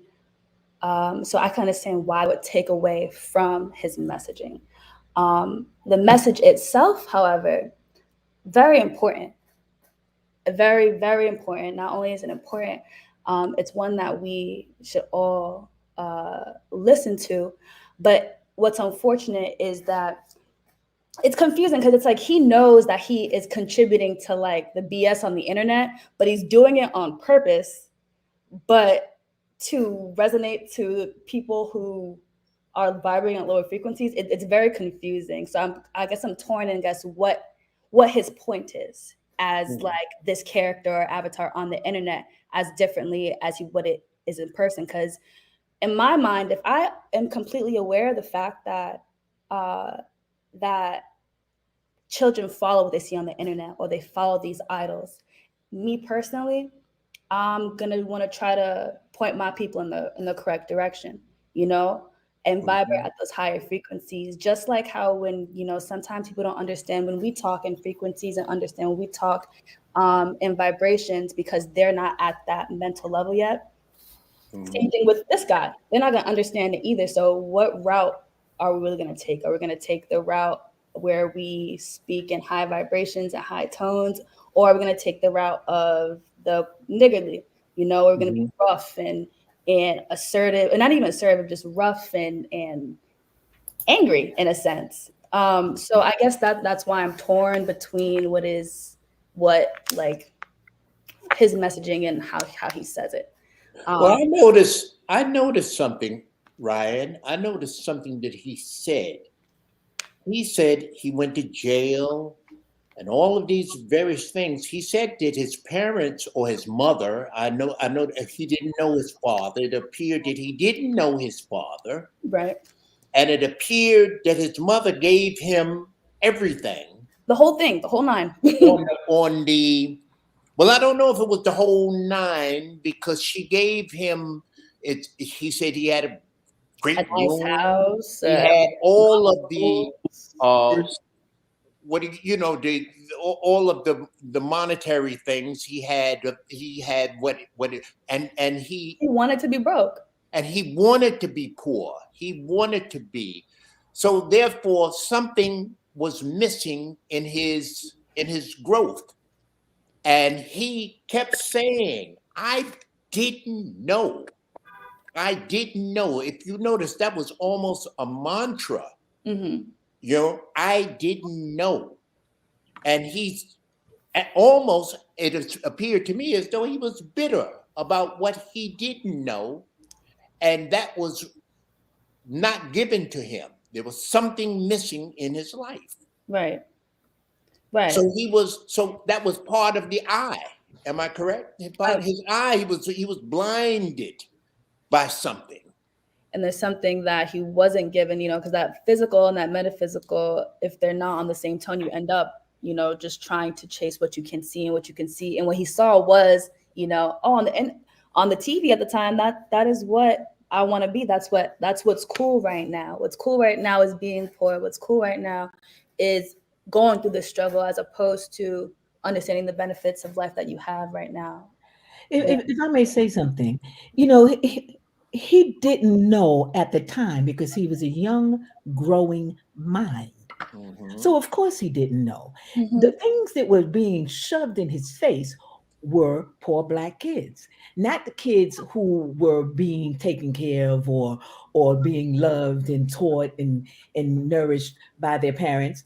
Even though the kids that he saw may very well have still been loved and nourished by their parents, they were showing the negative side, just like he's showing the negative side right now. Or one of the, it's not, I don't even consider it a negative side. He's showing a mixed side. But apparently and obviously, the foundation that he was given was very helpful in designing and defining who he grew up to be as a man. Now he loved that culture of the quote unquote poor kid. He loved that because that was in his face, and also it was glorified. And so that's who he became. That became his persona. But inside that persona was a brilliant young man growing and loving, growing to learn and love his culture, which is what he's doing as his backstory, which is what he's doing behind the scenes. And he's giving that young man that he loved, who was it? Beyonce does the Sasha Fierce. She's doing the Sasha Fierce because that's what she was given, the sexy Black woman, the Black woman who is always taking her clothes off, the Black woman who men love and adore. So she gives her Sasha Fierce. This man is giving his nigga. Well, that's what people are listening to. But what I'm curious about is people that do that in the Sasha Fierce or adopt those personalities. Many of them don't make it. They don't even make it to that age because of the personality that they adopted. Because they don't have the foundation, because they did not have the same. Well, that's what we're going to go into. That was what I was going to say.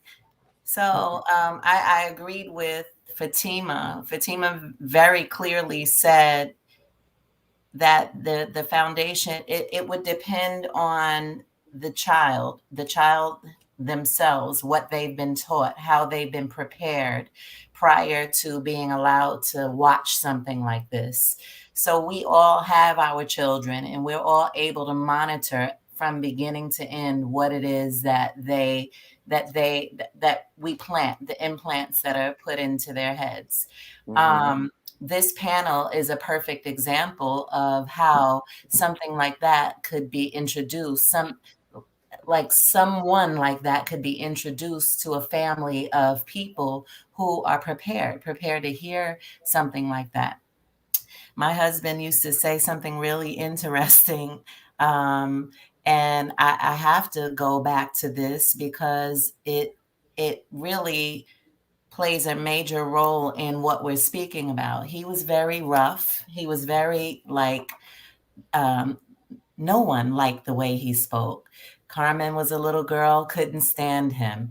Xavier couldn't stand him. Ryan took years for her to be able to receive him and understand him. And then the day he died, everyone truly loved Red and really understood who he was and what it was that he was bringing to the table. And what he used to say to me when I so motherly, the mother would come in and try to defend my children when he was, and all of the nieces and nephews, when he would speak to them, I would, defend them. And he would say, when they go out into the street this is what they're going to hear. When they go out into the universe, they're going to be subjected with all kinds of things. And to a certain degree, they need to be prepared. So you prepare them on the spiritual, and I'll prepare them this way. And then we will be able to send them out into the world, and they will know how to deal with every aspect of the world, the bad, the good, and the ugly. And so when I listen to this guy, I hear his message.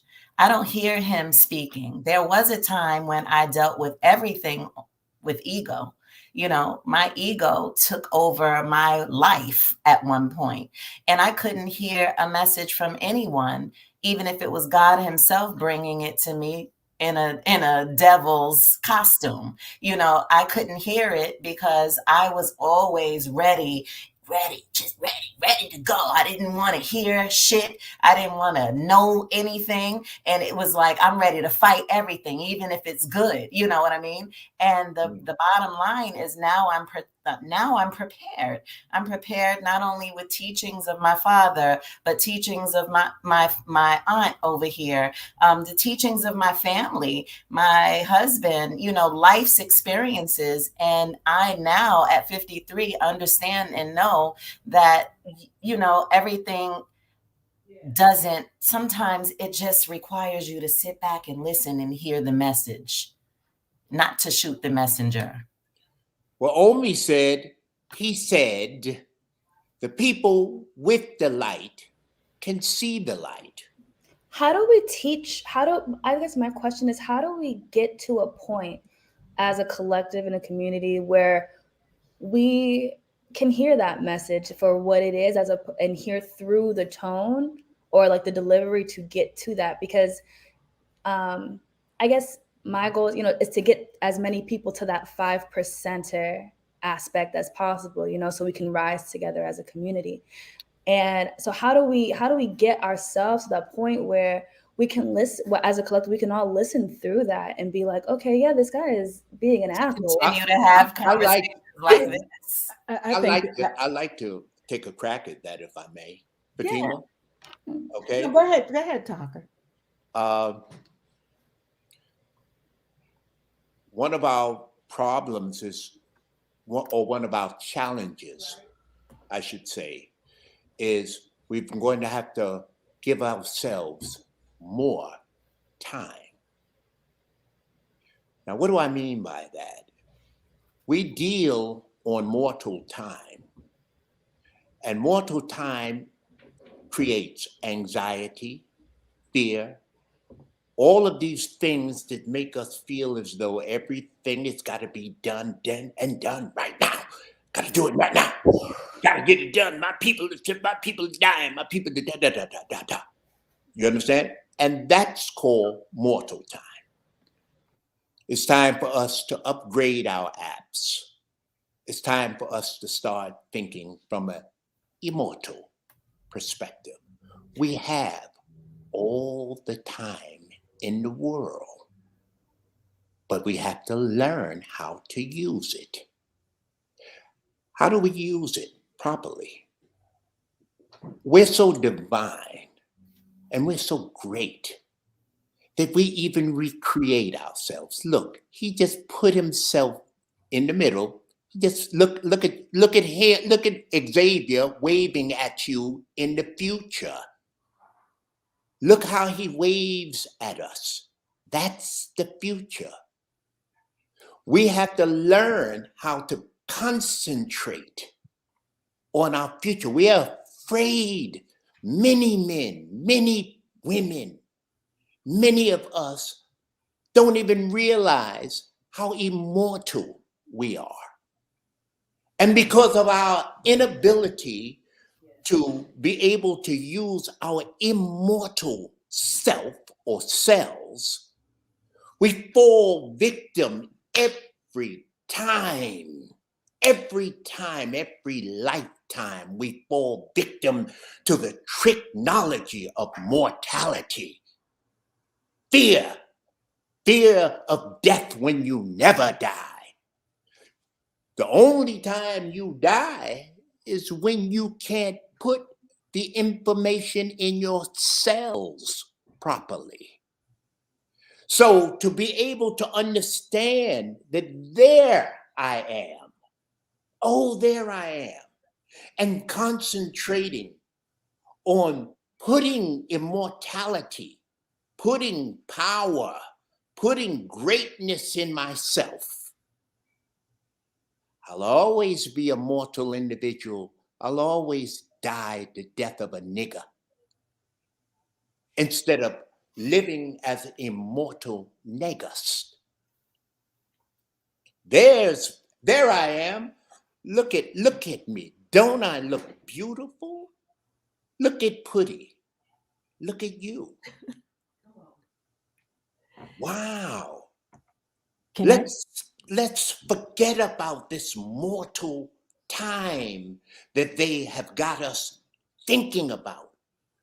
Living in fear. Remove that. Upgrade the app. It's as simple as upgrading the app. Fatima, you wanted to say something? Yeah, I am so 100% in agreement with what you were saying. As a sidebar, you told me not to call her Putty. Okay, moving along. You see, I was thinking about you, baby. I love it. I love it. But one of the things that I would like to. Fatima, you're a rat. I love you. One of the things that I would like to say, Ryan, also is everyone has a role to play in this matrix that we're a part of. This is why judging a person for who they are forming themselves to be, it is an unnecessary thing. Judge not lest ye be judged. This young man, just like every one of us, have a role to play. He has a role to play on this planet, in this system that we're living in. And he's being successful at doing it on his level. He has an audience that listens to him, that listens to everything he's saying. Fortunately, through all of his rhetoric, there is light. And that's what we have to really look at, the light that he is shining. So, Ryan, you have a role to play as well.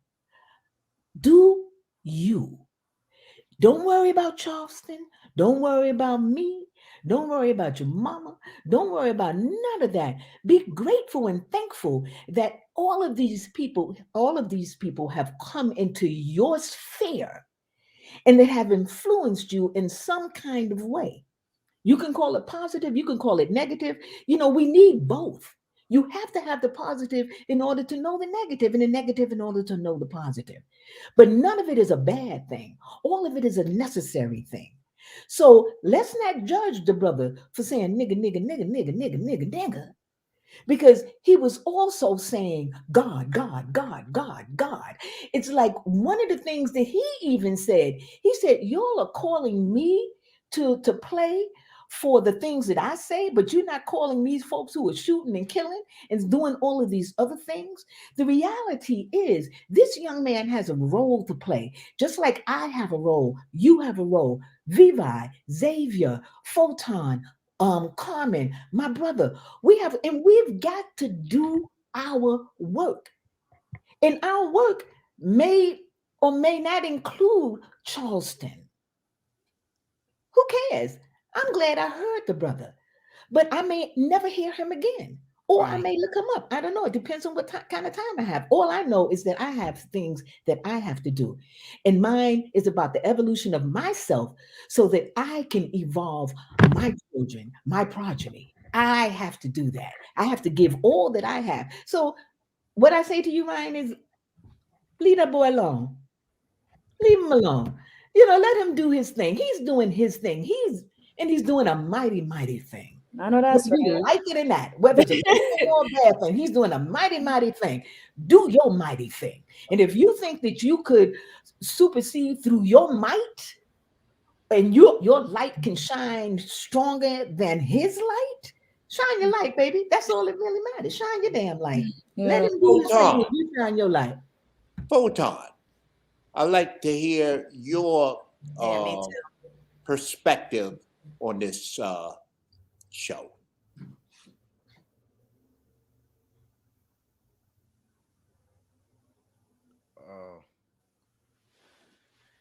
Yeah, I'm in agreement with everyone. You guys kind of wrapped up all of my thoughts. Um, that's about it. I feel him. When I was cutting things up, the first time listening to him, I was like, yeah, I'm in agreement with him. The second time, I was repulsed, and it was just weird because what I mean by that is I reviewed. I had, this was a 30-minute clip of an hour and a half. So watching it again, hearing his words again for a second time, I had total different feelings. One, because I got to hear it already. I got to at least know where he's coming from and how he puts his experiences out publicly. So the second time, it was like, what is this guy talking about? Snitching, pointing fingers, personas, kids. This is what I do online and offline, and I'm getting that money. I had a what Fatima was saying, an opposite feeling, or although I wasn't really having an issue with his cursing, but even that, I was more picky and more critical of his statements the second time listening to it. And I would say by the third time, for the final cut, it was a balance. It was a mic. It was like, I get it. I hear where he's coming from. And I would say in summary, all of you on the panel pretty much said what was going through my mind and how I look at him, after hearing all that. I don't even know him either. I haven't listened to any of his videos or any of that. But yeah, I think that interview really he brought out, and I think he said in the beginning, his vulnerability and being upfront and honest about what his objectives are on these online streets, and why he's bringing that persona or that personality out to the public. So yeah, I think y'all broke things down in y'all's own way, and I respect it. I'm just listening. I like to focus. I'm sorry.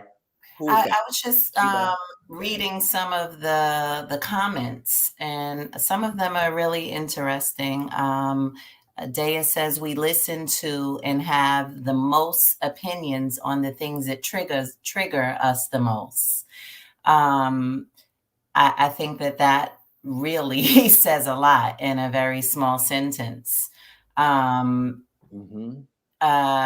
also had JJ, who really was appalled by the fact that this guy admitted that he was a rapist at one time. Kind of wanted to touch on that a little bit.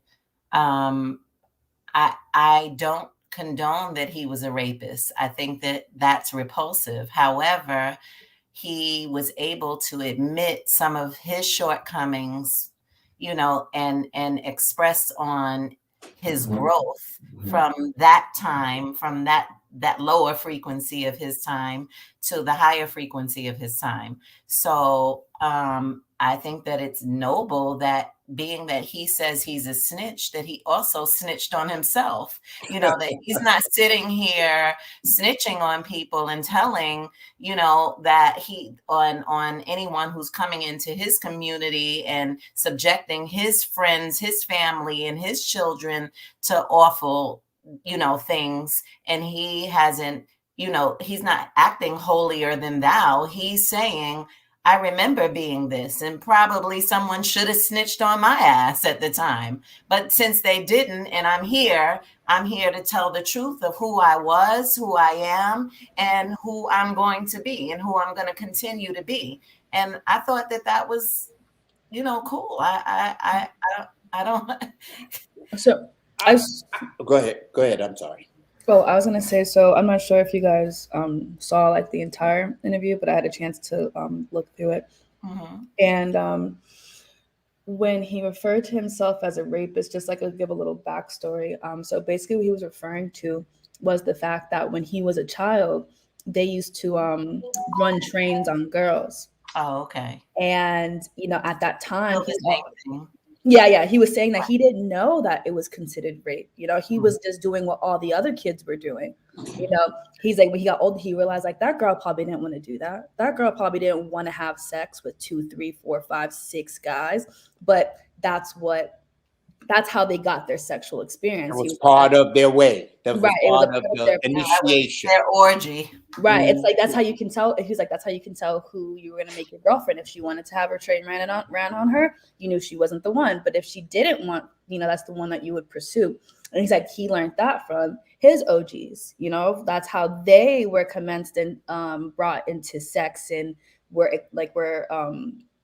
how they got their sexual experiences. That's how they were taught sex was, which is super unfortunate that mindset or those actions were taught down. He said, even like, the quote unquote big homies who were like 17, 18 years old were the ones who were joining in on having sex with this, 13, 14-year-old. And that's why he's so like open about calling his own bullshit. It's like, I didn't know, but I'm going to say I did it because I did it. I'm going to stand on what I say and what I do. Right. I think it's very, very commendable because I have a really good question. For all of the young people on the panel, ones who have kids and who have not had kids yet.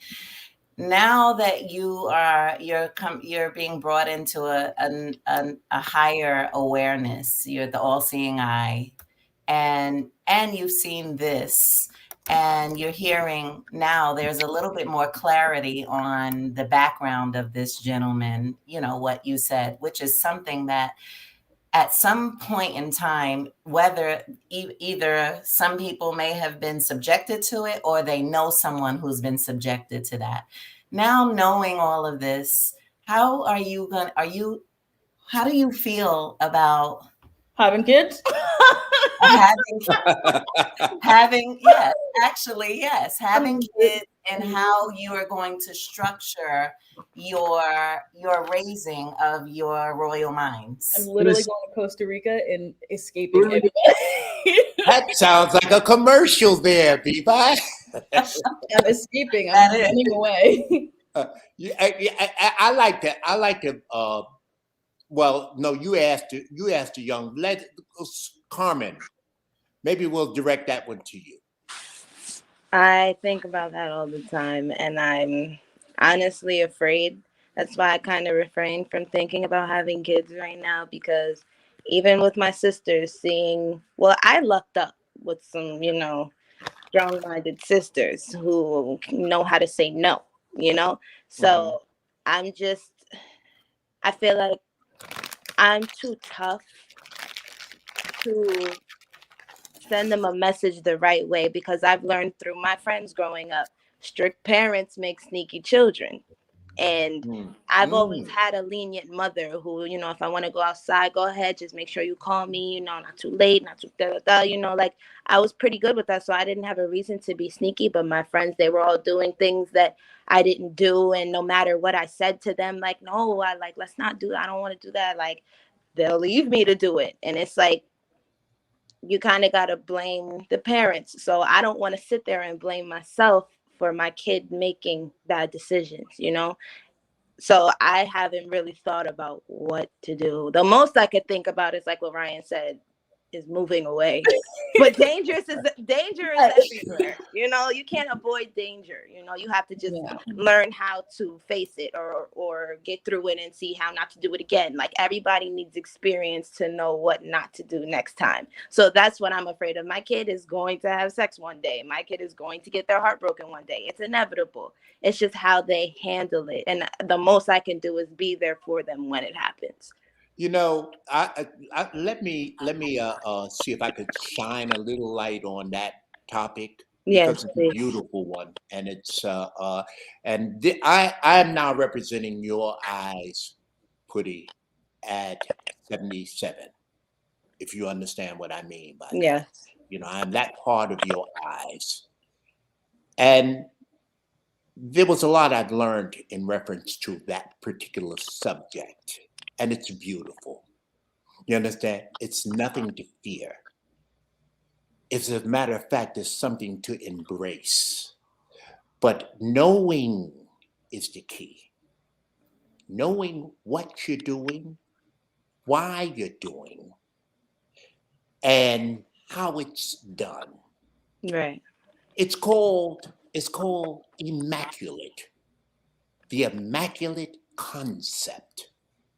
That's what having a child is supposed to be. However, we've been taught what is called the maculate way of doing it.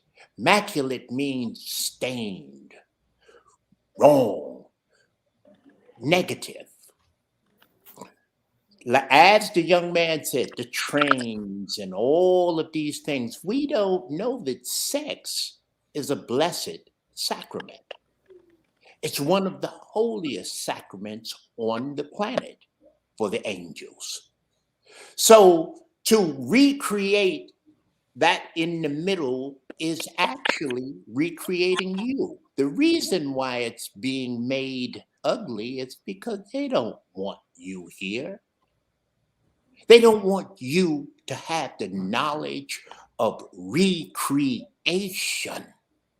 recreating yourself, because one day you're going to get the message like you're getting it now, that you're a superior angelic being who creates superior and angelic beings. Do you understand what I'm saying? Yes. So they're going to do everything to defile the holy sacrament of sex. Sex is known as the 8th blessed sacrament. Two people coming together to create a new one of yourself. Cells, you're recreating yourself. We need you on this planet. We need Ryan on this planet. You're creating us, our energy. We are divine beings. So it's what kind of creation are you, goddess, going to create? And what are you going to put into your cells? How are you going to form your DNA? What are you going to tell? Do you know that that little one right there in the middle, I think he's in the middle of everybody's right now. Am I correct? He knows everything that we're talking about. He's hearing us right now. This is you. He's so divine that he understands this. This is like baby work for him, literally. This is baby for him to understand. He loves this because this is how you were until you were, or all of us were, until we were dumbed down. By the time you reach the 5th grade, if your family is immaculate in its concept of creating, he is ready for the world. Mm-hmm. Can I ask you a question? Or you finish? You can, of course, incorporate. Yes. Oh man, I forgot the question because like the words were caught up to me. What you were saying. I hate when that happens. Yeah. Now, I'm glad to know that it happens to young people.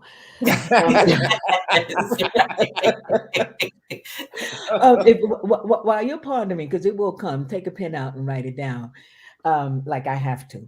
But Carmen and Ryan, first of all, as women, you have a right to choose to have a child or not to have a child. That is your prerogative, and you don't have to try and convince anyone or anything otherwise. It's your business. But may I add this? Whatever you do, I just hope that your choice not to have a child doesn't come from fear. Right. Never from fear. Because, first of all, you have, as my brother very eloquently stated, as he always does, is that you have a foundation of power and strength and courage. You have a circle of light that surrounds you. And you will never ever do this alone. I know your mother, who you also look exactly like, Carmen. And your mother will not let you. She may not want to be the one who raised them, but you have a whole circle of life. You as well, Ryan, who will help you with your child. You have uncles. You have grandfathers who A will be there. village. You It's have a called a village village. to help you, and it takes more than one to raise a child. So you can't do that by yourself. So don't let it be fear. Now, if you just don't want to have no babies, that's fine too. But never let the reason be fear. Okay? I think that one of the things that I like to make clear is what is immortality. Mm-hmm. And I think that's very important for you to really grasp. You've probably heard me say this many times. The older you get, just like listening to Charleston, maybe the older you get, you'll understand exactly what I'm saying. But I'm going to repeat it again. Immortality is not merely the survival of one's spirit, but of one's identity across incarnations. Okay, and that So made me remember the question. But go ahead. You said cell. write No, it down. I remember it now go ahead. from you saying that. Damn, I forgot it again. No. All right. What is the purpose then? The title is called. Let me put up the banner. How to use The the all-seeing all-seeing eye. What inspired you to find that? Did you find that? How did you know about Charleston White? What inspired you to just pull this up, and what's its relativity to this topic? What got you to be like, all right, I want to use that as it? Yeah. Actually, I don't do anything without reaching for my all-seeing eye. Our eye extends even beyond this realm. I have concluded and I've learned how to invoke the spirit of my brother. I've learned how to invoke the spirit of Netta Taharka. I have what I call three higher powers, and I consult with my higher powers. I've learned that science of invoking and consulting with my primogenitors, those who moved before me. So they more or less, that's what we say when I hire higher powers in order for me to know what I'm supposed to speak. Therefore, I'm guided by various ways. For example, the gentleman, Fatima, is that Luna? What? What are you talking about? I don't hear anything. That's my protector. Yeah. So, and this is something. This is. I study the only thing that I study that I feel is extremely important for me is my angelic supreme self. And in doing that, I'm guided to certain things to bring to my eye. And it comes to my eye because I'm looking at it from an all-seeing perspective. So that was one of the things that came to me. I can't take full credit because I use other spirits that I know are supreme for me. You understand? And they guide me. These are your uncles. These are your grandfathers. These are your great grandfathers. These are your great to the what generates me is the question. How am I generated? I am one of your generations. Generations means power. I know where to plug in. I know who to plug in to. I know those that are listening versus those that are not listening. Does that make sense to you? Yes. Yeah. Now, what does that have to do with Charleston White? So they led me to that particular video. And when I heard it, I was appalled. I said, I'm not supposed to play this. I'm not supposed to do this. How No. did they lead you? So they just you had a dream of Charleston White. I mean, can you be more clearer and specific? What do you mean they led you? These Well, great first grandfathers the and title, the I know. concept. I know how. Go ahead. Would you like to elaborate on that? How, from your perspective? Go ahead, Levi. Well, okay. So there's a spirit. There's something inside of you, something that you tap in. I call it God, the God in me. And I identify with what he says when he says he taps into this. He has three specific spirits that he invokes in order to guide him and lead him, because I do the same thing. I have my live spirit, which is him, which is Tahaka, and then I have my spiritual, which would be grandma, Lila, my mother, my husband, and each one of them guide me. It's almost like now I understand what the guardian, the guardian angel is. Those are those spirits that you invoke. And some people invoke spirits that they hear of. I invoke the ones that I know, and they really guide me. They guide me on what to watch, what to hear, what to say, what to do every day. And it's not like it's just a voice. Sometimes it's just it's in your DNA. It really is. It's literally, they're definitely yourselves. It's like that very voice that tells you not to walk down that street.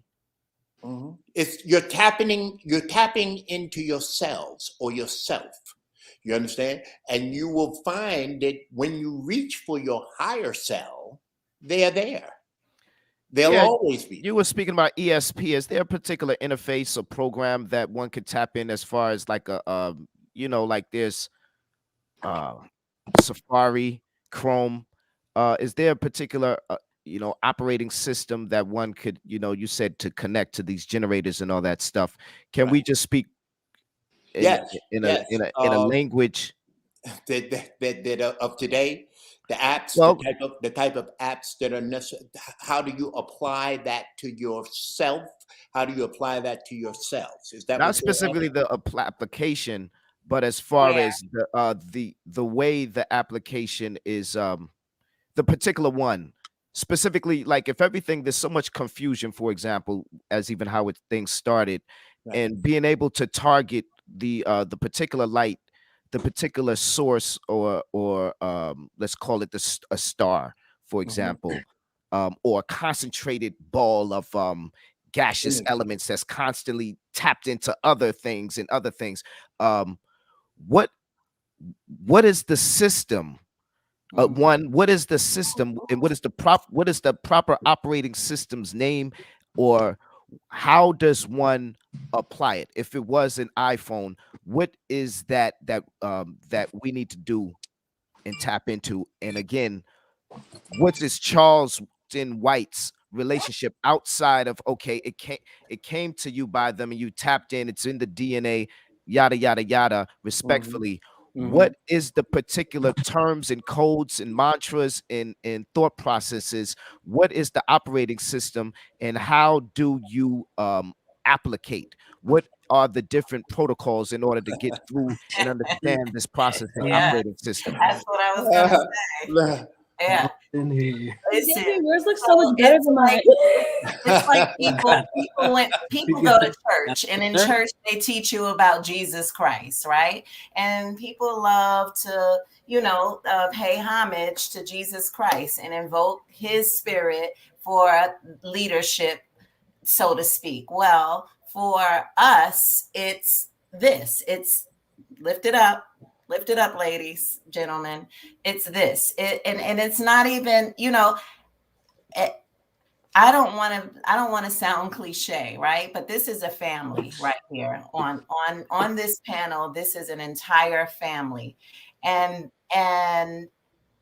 we can only teach our family what works for us. Mm-hmm. Right. In the same way, the Christians teach and the Jews teach theirs, we can teach ours. And this is what it is. This is what it is. This is what works. This is what has worked. And it's working. And so, well, as you can see right now, right. As you can see right now, it's right behind you. The Right. application to apply the sacred formulas. This was, you made me do this. You made Tunde and I do this. You literally sent us out before you to get the information. You were tired of the constant problems every time you come And the back. confusion. It was confusion. You were tired Insanity. of it. And that's why it started off with, that's why this very panel began with confusion. Right. Oh. It began with confusion, and that's where I began. And so through that, and said, that's what he taught me. Right. Realistically, I remember being very confused when I was a kid. Like, what do I go Catholic? Do I go Baptist? Do I Muslim? Like what? And then it got to the point where I hated every one of it. It was like, I'm not doing none of this shit. Like I don't know this. I don't believe this. This doesn't feel right. This is the first time something felt right. I was just telling Grandpa that like a couple years ago. I was like, Christianity. I remember I told my mom, I don't think I'm Christian anymore. And she like was like, what do you mean? And I'm like, nothing felt right. Nothing felt like, I had to convince myself constantly that going to church like felt good. That reading the Bible was, and I had to literally, like, I was like forcing myself to believe, because that's what society taught me was right. But no, that's not true. What I feel in my heart is true is what I read here. Wait, are you saying something's wrong with going to church and reading the Bible? What are you saying here? No, that's no one's saying that. I'm saying that it doesn't resonate with me. I'm saying that does not invoke my higher frequencies for me to be successful in this holy body that I'm in right now. What works for me and what has gotten me through every time that I felt like I couldn't do it or I was at my lowest of lows was listening to Grandpa's prayers, was reaching out to my family and understanding that I have a network of high frequency beings at my leisure to help me through things, And you see, I can't emphasize it enough that it was you that did this. It's hard, just like I talk about the primogenitors. I look at you as the primogenitors. You are the primogenitors. You're my prime generation. You generate me to do what I have to do. Once I accepted the fact of who I am in this situation, that's called divine prerogative. Once I accepted that divine prerogative, your spirits made me write these books. I knew if no one on this planet understood it, I knew you would. Because you forced me to do it. You are the force that made me write it. You said, be right and right. Because I'm coming and you better have it right. Can I say something real quick? I mean, you got these books, you got these tuning forks, all these spiritual and mystifying women. Is this some type of cult here? Are we in a cult? You got a book? Yes, you got we're in a cult. Yes, indeed, yes, we're in a cult. The word cult comes from, it's short for culture. We are cultivating our spirit. We are cultivating our minds.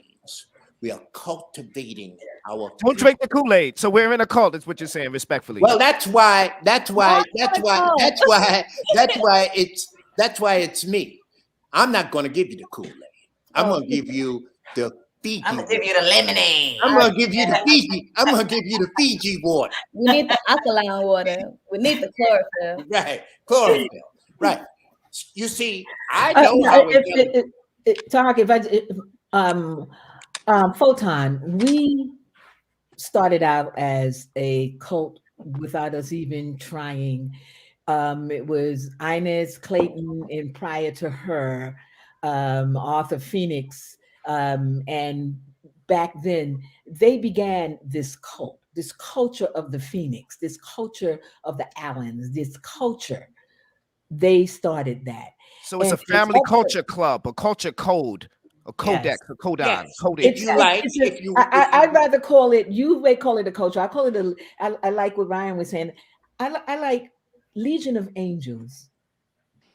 We're growing. We're evolving into the best and highest self. That's what we're doing. And fortunately, we have someone. We have our patriarchs, like your father Photon, and like Tahaka, his brother, that are incredibly loving and wise leaders. So And you, Fatima, excuse the me, matriarch, and you, the well, matriarch. my brothers are so much older than I am. I have to give them some credit. But yes, and the matriarch. But I learned from my brothers. They have always been leaders to me, for real. Since I was a little girl, I've always looked up to them, and I'm so grateful and thankful that even at this point in life, that I still look up to them. And now I'm beginning to look up to y'all. I look up to you, Vivi, when I listen to you talk, and I hear how wise you are, and how wise and who you are becoming. It makes me feel good. And when I'm listening to Xavier and Carmen and Ryan and I'm in Asia, when I see and listen to her, and then when Didi came, and I'm like blown away. It makes by me what, understand now what primogenitor means. yes, Like I'm a person that has to learn by touch, so now when I have this, I really understand the words. Like I could look up things and this is why I could appreciate Photon, like the way he's asking these questions, it's phenomenal, right? Because it's a breakdown. You're asking for a breakdown. It's good. And we have so many different people on here who learn in different ways. There's the auditory, there's the visual, there's all different ways of learning. And this, I'm now learning what a lot of the things that I truly may not have fully understood, even reading sacred formulas or having some of our lessons. I get it in the sense of dictionary, but now I get it. I feel it, and so that's the invoking the spirit of really, I'm having the Holy Ghost, Yeah, but let me say this. There was words on paper that my brothers were able to share. But it's about internalizing those words and living it. That really makes the difference, because it means absolutely nothing if you just read in the book. Right. Because I mean, hell, when then take you can read any book. It's about living and internalizing the words and becoming the book. Yes. And that's why I think that's why I've concluded, because I asked myself, wow, where is my power coming from? And it's through acknowledgement. With knowledge, one of the scariest things, I'm glad I was raised I learned a lot of things from the street, because it gave me power. It gave me power to acknowledge. And now I know what I'm acknowledging. I'm acknowledging who I am. I study every day for us. I study every day for us. I know about the body. I study biology. I study the whole thing, and I come up with I draw my conclusions based on my research, based on my study. We are, in fact, I don't care how strange it may sound, but we are angelic beings Simple as that. But we don't know the science of being angelic. And you're learning the science of your angelic nature. And the more you can acknowledge that, somebody say, who, oh, and then a lot of times you'll say, somebody say, well, who are you? And you'll say all kinds of things, but you won't say, I'm an angelic being. And you don't realize that that's where your power lies, in acknowledging divine prerogative. To say I am an angelic being is to host yourself to all of the power of the angels. To take all of that power and put that power out wherever you so choose. Can I say something?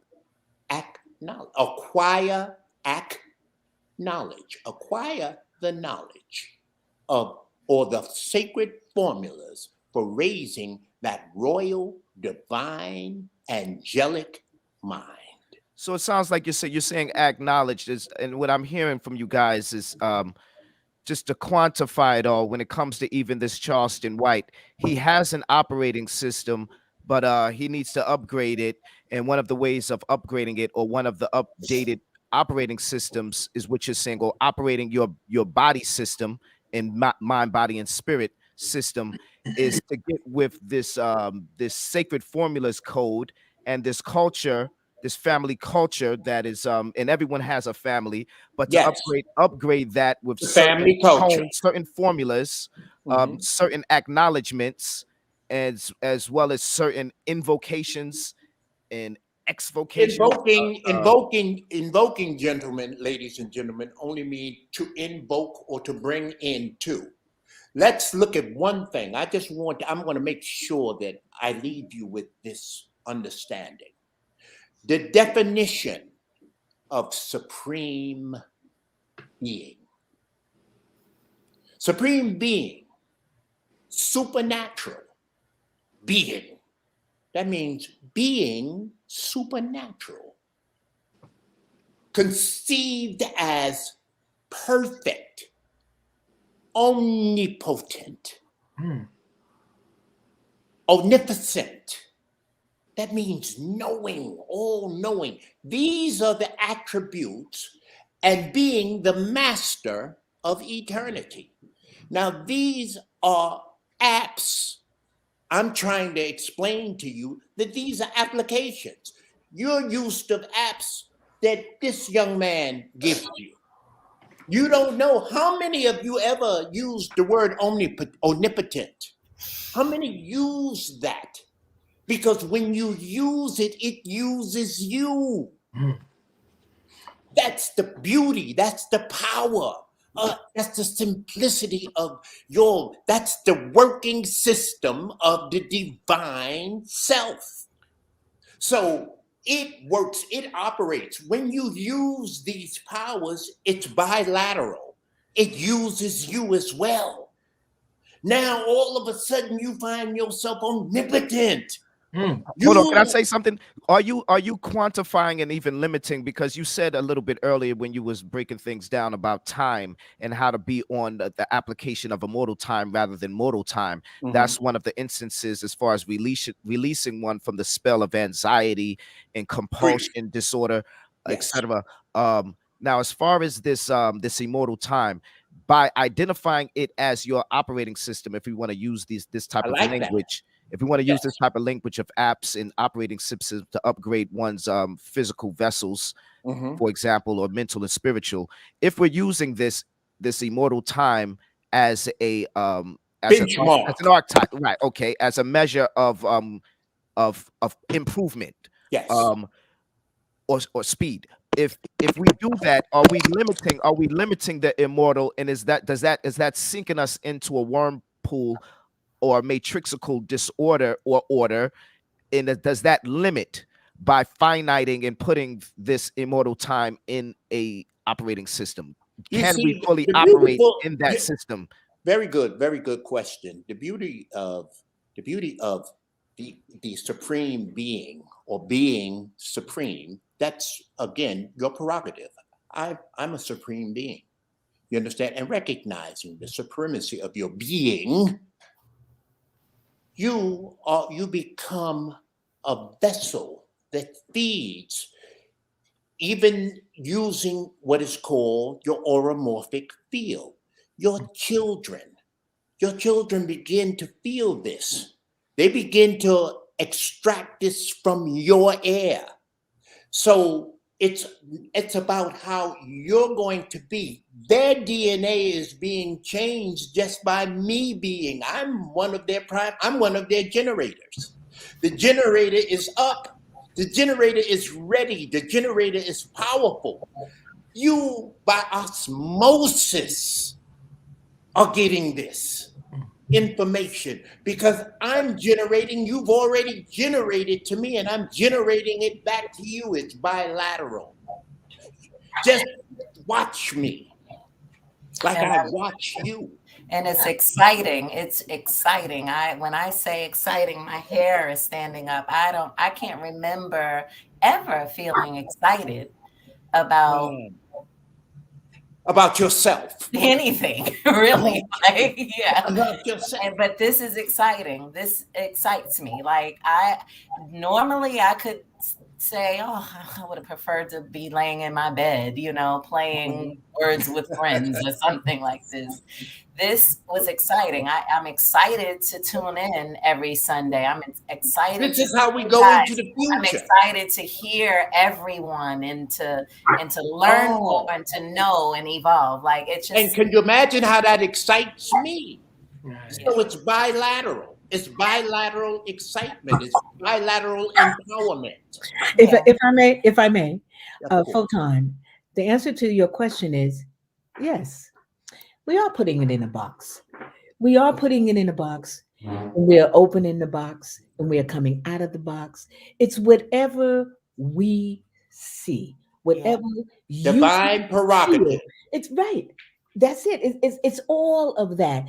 And sometimes I think that we can stay in our head so much that we don't get to see the universal power of code. We stay in our head. In our head, it's a good thing to be there for a moment, but to stay there and to try and break down every little thing about it, it really sometimes it keeps us in the box. Limits. That's what I was thinking. What I hear when you say that is, it reminds me of that motto. One of the things that's being said or applicated even with the reactions and activations of this quote unquote hip hop culture is YOLO. You only live once. And what I hear what you're saying, because you're talking about the immortal consciousness in a sense, or ascending or upgrading the operating system and the mechanisms to doing that without limiting oneself in its growth by this mantra of the YOLO.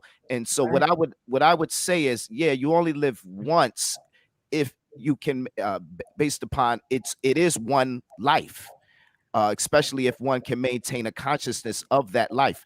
And there are rules and protocols in doing that.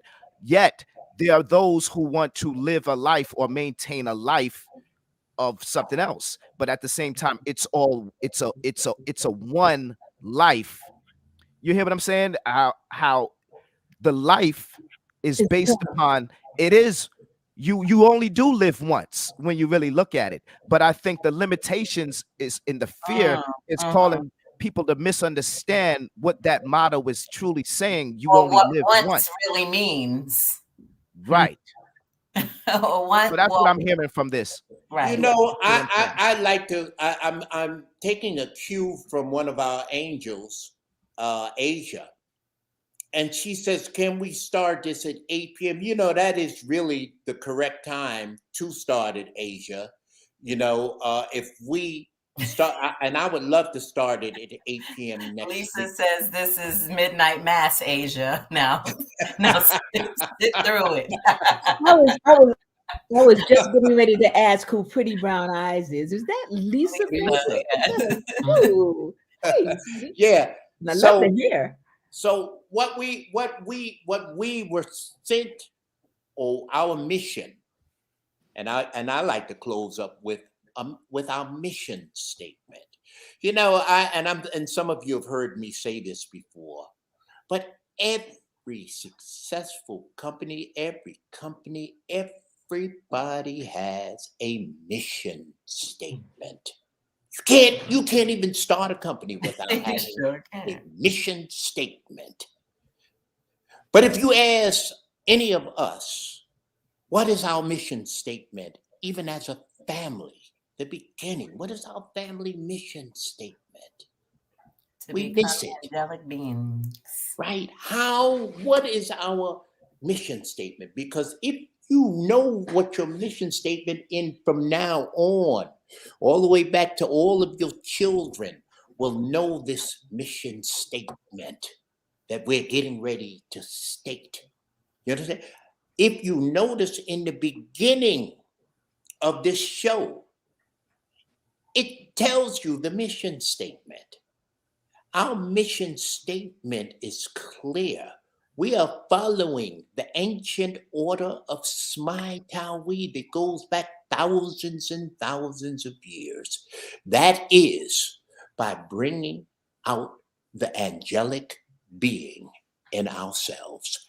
That's our mission statement. We are Okay. bringing out the angels again. It is time for the angels to rise, and we are from the family of angels. We're at we're about 15 minutes past the 2 hour mark. She said, I think it was Asia, someone said at 8 p.m. Where do you want to go with this? Do you want to hit this commercial? We already did the sacred formulas. Do you want to do this 50-second commercial for the Well, I six? wanted to, but maybe it's too late now because I wanted to go out with a particular meditation. You know, maybe y'all can fall asleep on this meditation because it should be. We're now creating new inputs, new implants, mind, and this might be a good way for us to close out this. This was suggested by Fatima, and I thought it was a great suggestion. So perhaps we should go out by meditating or looking at this and going about your business, but letting this be one of your applications that you play in your mind. It's a short one. Before you do it, so is eight great or 9? I'm sorry, what is that? Is 8 for next week? 8, because 8 represents Tunde. That represents the twin. Okay, so that would be 6 o'clock our time? Yes. That would be 6 your time. Also, I know what I'm about to say isn't as important as our family, but Super Bowl's next Sunday. I don't know if that matters to anybody. I don't know if that's important. So, I just want to make sure everybody knows that. I don't know. I don't care about football. Yeah, that's why you said it, huh? I don't care, but if anybody else cares, well, I promise you, I'll take that in consideration. So the other thing that I was going to recommend before we go, I don't know if you want to change it to Friday night instead of Sunday night. That way, the people who have to go to work on Monday won't be upset about being up late. What do y'all feel about that? Do we want to take a vote? I'm your servant. I serve you. So whatever you decide, then this is what my job is to do. Okay, so let's look at Friday night for all you young folks. Is a Saturday night better? Saturday, everybody. No, nobody's Saturday. Tell me why. It's either Friday or Sunday, because Saturday people are really into their weekend. Especially the workforce people, they're into their weekend and doing whatever it is that they're doing. Unless we do it like a Sunday morning thing. I don't know if that's Sunday morning is not good for the night owls. For Saturday, right? Right. This Sunday that's Super Bowl Sunday. Super Bowl Sunday. It's all day. It's kind of everyone has been. I've been hearing through the grapevine. Sunday has been a struggle. People are doing it, but Sunday has been a struggle. We should do a poll. We could probably make a family. Maybe I'll do that. I'll work on that throughout the week. Like church. Yeah. Okay, We're okay, gonna work yes, on that throughout the yes, week. yes. But our church, the first church or the first temple that we have to develop is, as angelic beings, is our own. Yes.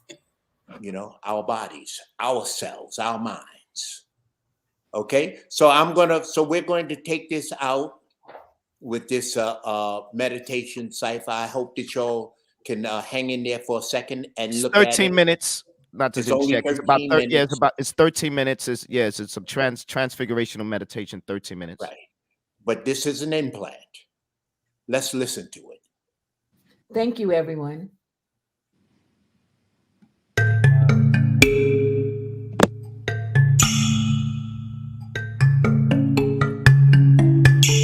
Peace to the angelic beings. Welcome to day 0. To develop and heighten your sensory receptors to its divine capabilities, we will utilize 3 bio-spiritual gateways as conduits to reach, stimulate, and activate the latent higher power self that dwells within your being.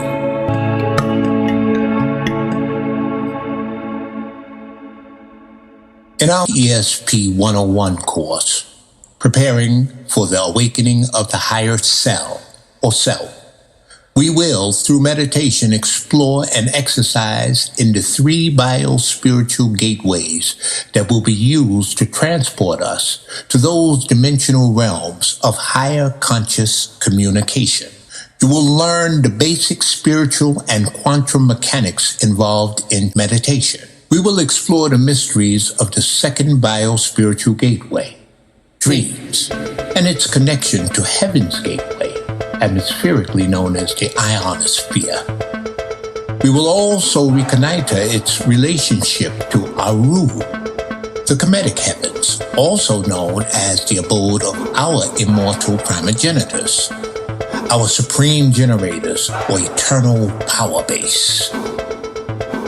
We will learn the ways of empowering and extracting power from our zero, as well as exploring the laws of co-destiny, the merger of coincidence and destiny.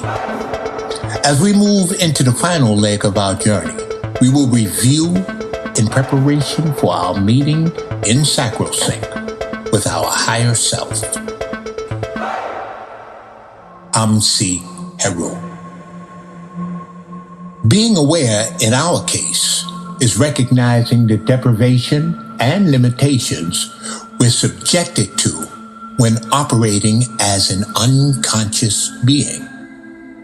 Let's call this revelation having a moment of clarity. Moreover, having the consciousness, wisdom, and power to do something about it is called self-control. Relinquishing complete control to your higher self is the beginning of all wisdom. For this is your means for acquisition of the all. By simply upgrading your apps and relinquishing your sensatory perception to a higher power, you will have mind-linked or become one with your higher self. Or we can simply say, you have won. Success, clarity, power, and abundance is yours with the upgrade. In this moment of clarity, we will excommunicate the state of unconsciousness from our being, replacing it and all future communication with pure consciousness. As we develop in pure consciousness, we will prepare to meet our higher self, then hire it to work in conjunction with all of ourselves for greatness' sake. Giving rein to our higher self is to immediately become the abundant one, for you allow yourself total possession of the attributes of the illuminate persona of your deity. This is not wishful thinking. This is your legacy. It's who you are when you are your higher self. Let us prepare for our meditation. Let us now use this moment of clarity to relax our minds and body and experience the beauty in the moment. Let us pause the moment, slow down time within ourselves to adjust and align our consciousness with a moment of calm and tranquility. We will now move our consciousness back into the zero, where we will experience our zenith, our energy, our rejuvenation, our origin. Your zero is the gateway to your immortal self. With this connection, you will be guided to Aru, your place in timelessness, your eternal power base. There you will be guided to make the right choices in life and live your life to meet the highest good. There you will meet with Amsi Heru, your higher self. Now, as we prepare to enter into our meditation cipher, let us examine our environment. What is our cipher, our zero? Z, our zenith. E, our energy. Aura, our light, our Ra. And O, our omnipotence. When we learn to control our zero environment, then we are truly ready for the world as one.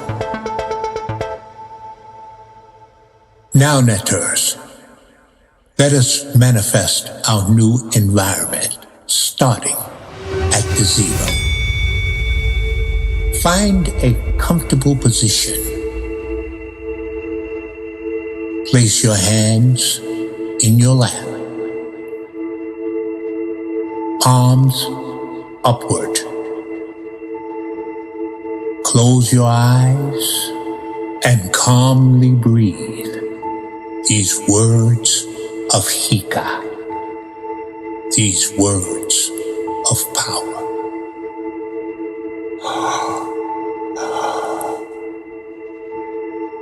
I am in my zenith. I am in my energy.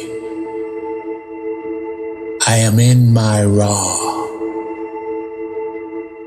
I am in my omnipotence. I am in my zero. I am in my zenith. I am in my energy. I am in my Ra. I am in my omnipotence. I am in my zero.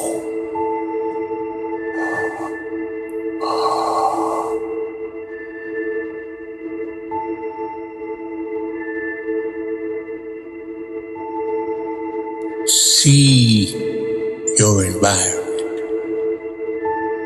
Learn your environment. Know your environment. Your zero.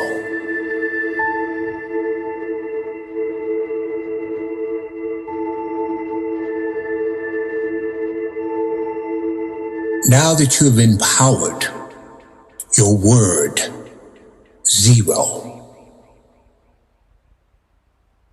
you may simply meditate on the word alone. Zero. Zero.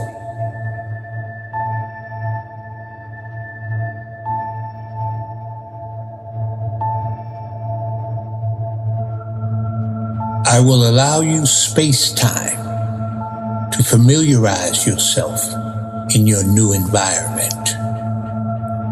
Get to know it. Get to learn it. Create in it. I will ring a bell when it's time for you to release your Hesse. Trois inter.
It's time for you to release your Hesse,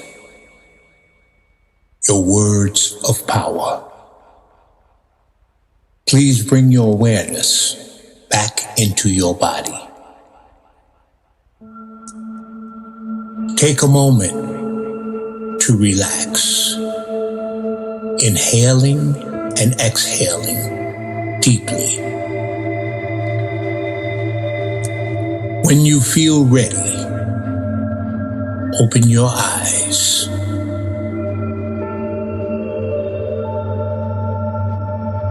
Carry this new understanding of your zero with you. This is your foundation. This is your power station. This is your zero. Trois inter.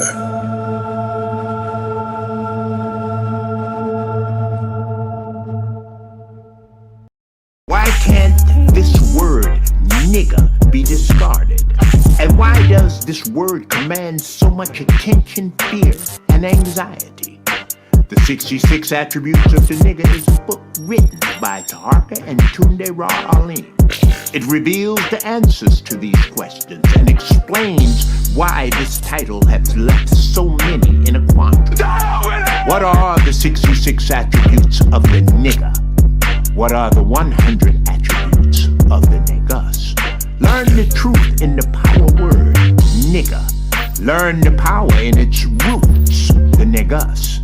And learn the science of turning the negative spell into a positive conclusion. A gift for your divine evolution.